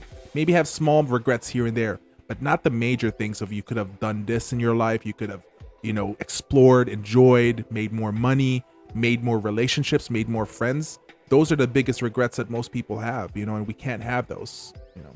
That's all I can say, man.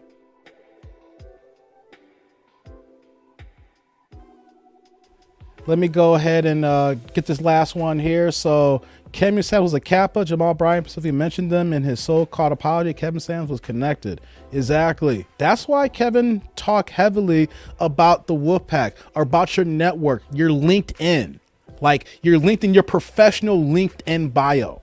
Like you can be seen visibly on there, and then within LinkedIn, you can see people's connections, whether it's their, you know, their main one, their second one, their third one.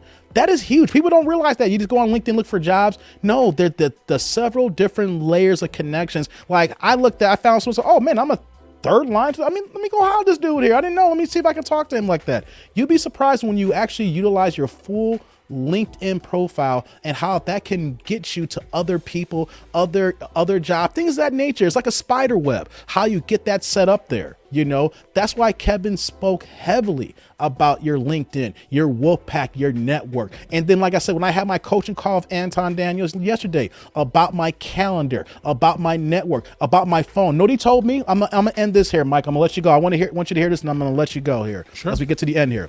He told me my homework assignment was to go through my phone, or all my phones, whatever I have here, and to go through 3 contacts a day and to call them. Mm-hmm. Don't do no more than 3, just to find out if it's still the correct number and how they're doing and what they're doing. That way you can find out, why are they still in my phone, or man, why I have not even called them back recently. So I paid for this here. I'm gonna give that to y'all for free. Just a simple thing here about your network here. Go through your phone, look through those contacts.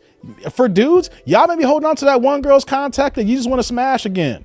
Nah, man, don't worry about that. She for the streets. Delete that. You're gonna find someone better. You already had it. You know what I'm saying? That's just like old leftover food, man. Go get yourself a brand new steak.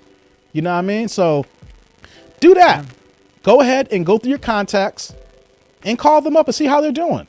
They could have been a close friend, could be a family member, but find out what's going on, or if even the number's legit. And then eventually you're going to see your phone contact shrink, and then you can allow the real genuine connections to be in your life. Then you can allow the people who you need to talk to, who you need to associate with, who you need to work with. Those people, you can just go ahead and pick up the phone and call them right away, instead of looking at something and saying, oh man, how's that person doing? I don't know about this person here. So what do you before I let you go, what do you think about that, Mike? That last bit of advice I'm offering. That's very good advice. And you know what they say, everyone has smartphones now, right? But it's only a smartphone if you use it correctly. If you don't know how to use your smartphone, it's a dumb phone. And so when you have that concept in your head, you can look at your phone and figure out when's the last time you spoke to a person without even having to call them. But you should make those connections as well with them. That's one thing. So one thing people can do is, we pretty much change our phones every other year, right? In the minimum, every other year. Some people change it every year. But one thing that you do before you switch from one phone to the other, you should look into your address book and remove all that before. So it's pretty much the time to clean your phone is when you transition from one phone to the other. You know, there's this thing that Oprah back in the days did that made sense for me in the household wise. If you haven't used it in within the 1 year that you had it, so when you go through your cupboards, if you haven't used that, I don't know, that gravy boat, get rid of it. Because if you haven't used it in a year, it has no worth in your house. Go ahead and sell it at OfferUp. Go ahead and sell it, whatever you need to do. Make some money out of it and turn that money to something. But you definitely need to have your calendar full. And what I suggest most people to have, if you guys don't have one, it's for free. Get a Calendly.com account. It's for free. What you can do is you set up your appointments so you can see what's going on every day.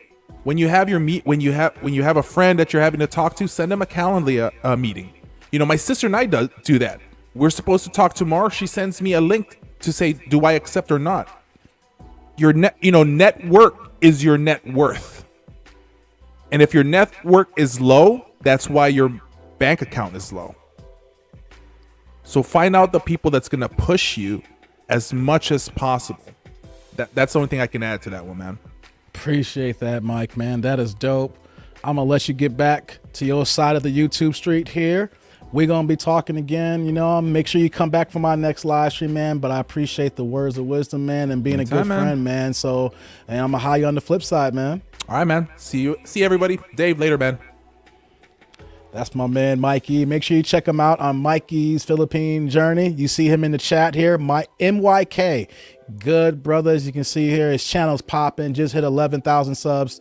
So let's level set here. You know, we talked about barbecue and we talking about ribs and 7-Up and Sprite and Coke, you know, but the main thing we were talking about here is accountability, right? I admit that, you know, Jamal Bryant, you know, has his issues. He has his problems. We talked about that. But here's the thing, though. He was wrong. He came out in the public place and he stated these things that were incorrect. So what's going on here? The fact that we're not allowing people to be accountable, to own their actions when they mess up, and they clearly said that they mess up here. He even said it, but we don't have people that want to allow people to grow. We want to make excuses for people.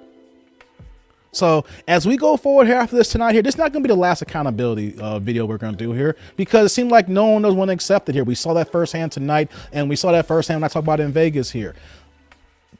People are not going to be able to grow if when we mess up and then we want to give them the skate, let them go on free.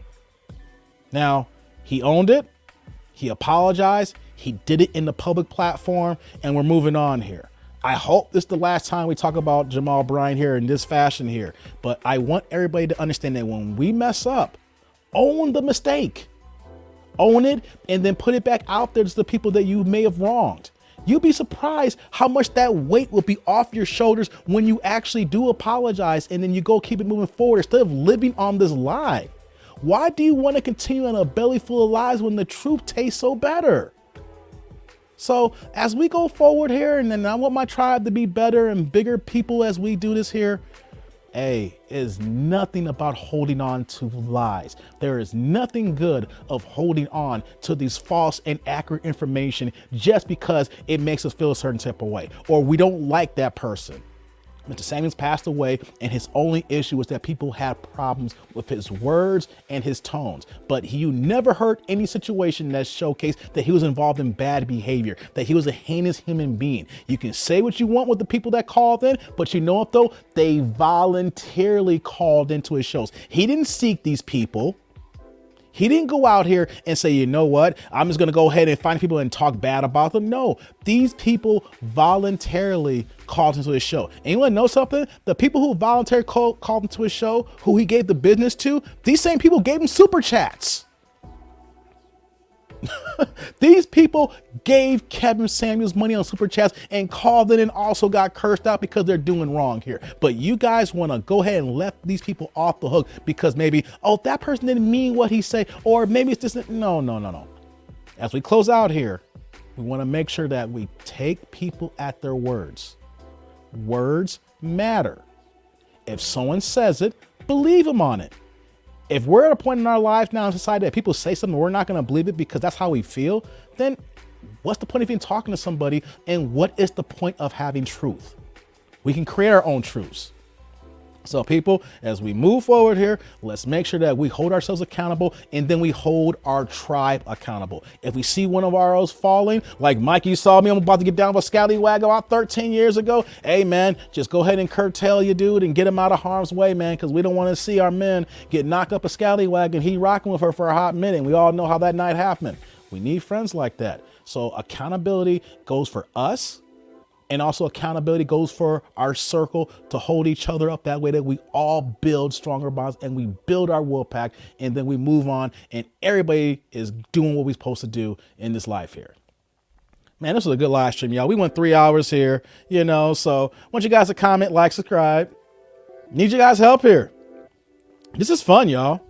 Every time I do a live stream, I say, hey, I'm going to try to see through 30 minutes. I'm going to do an hour. And here we are, 3 hours here. I started at 7 o'clock. It's 10 o'clock. And your boy got to go to work in the morning here. And I got to wind down here. But I'm still rocking and talking to y'all here and everything like that. But this makes it so much better. But here's the thing, though. No live stream on Saturday. I got to go to my boy's wedding.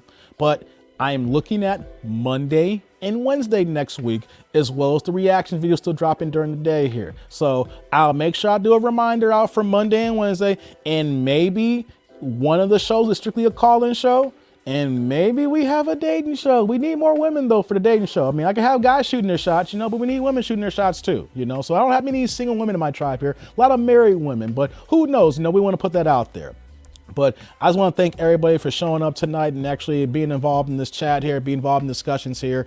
And like I said, if you guys want to call in and be in discussion, I pinned the link to every live stream here. And then if you're going to be involved, don't bow out like Torch. Don't just drop out here. You know what though? Stand in the heat. We men. At the end of the day, we can chop it up and say, hey, I don't agree and you don't agree. We can keep it moving forward here. You know what I'm saying? So until next time, I'm that dude named Dave. And I'm going to see y'all later, YouTube world. Y'all be good. And I'll see y'all next week for the next live stream. But be back every day for the reaction videos. See y'all later.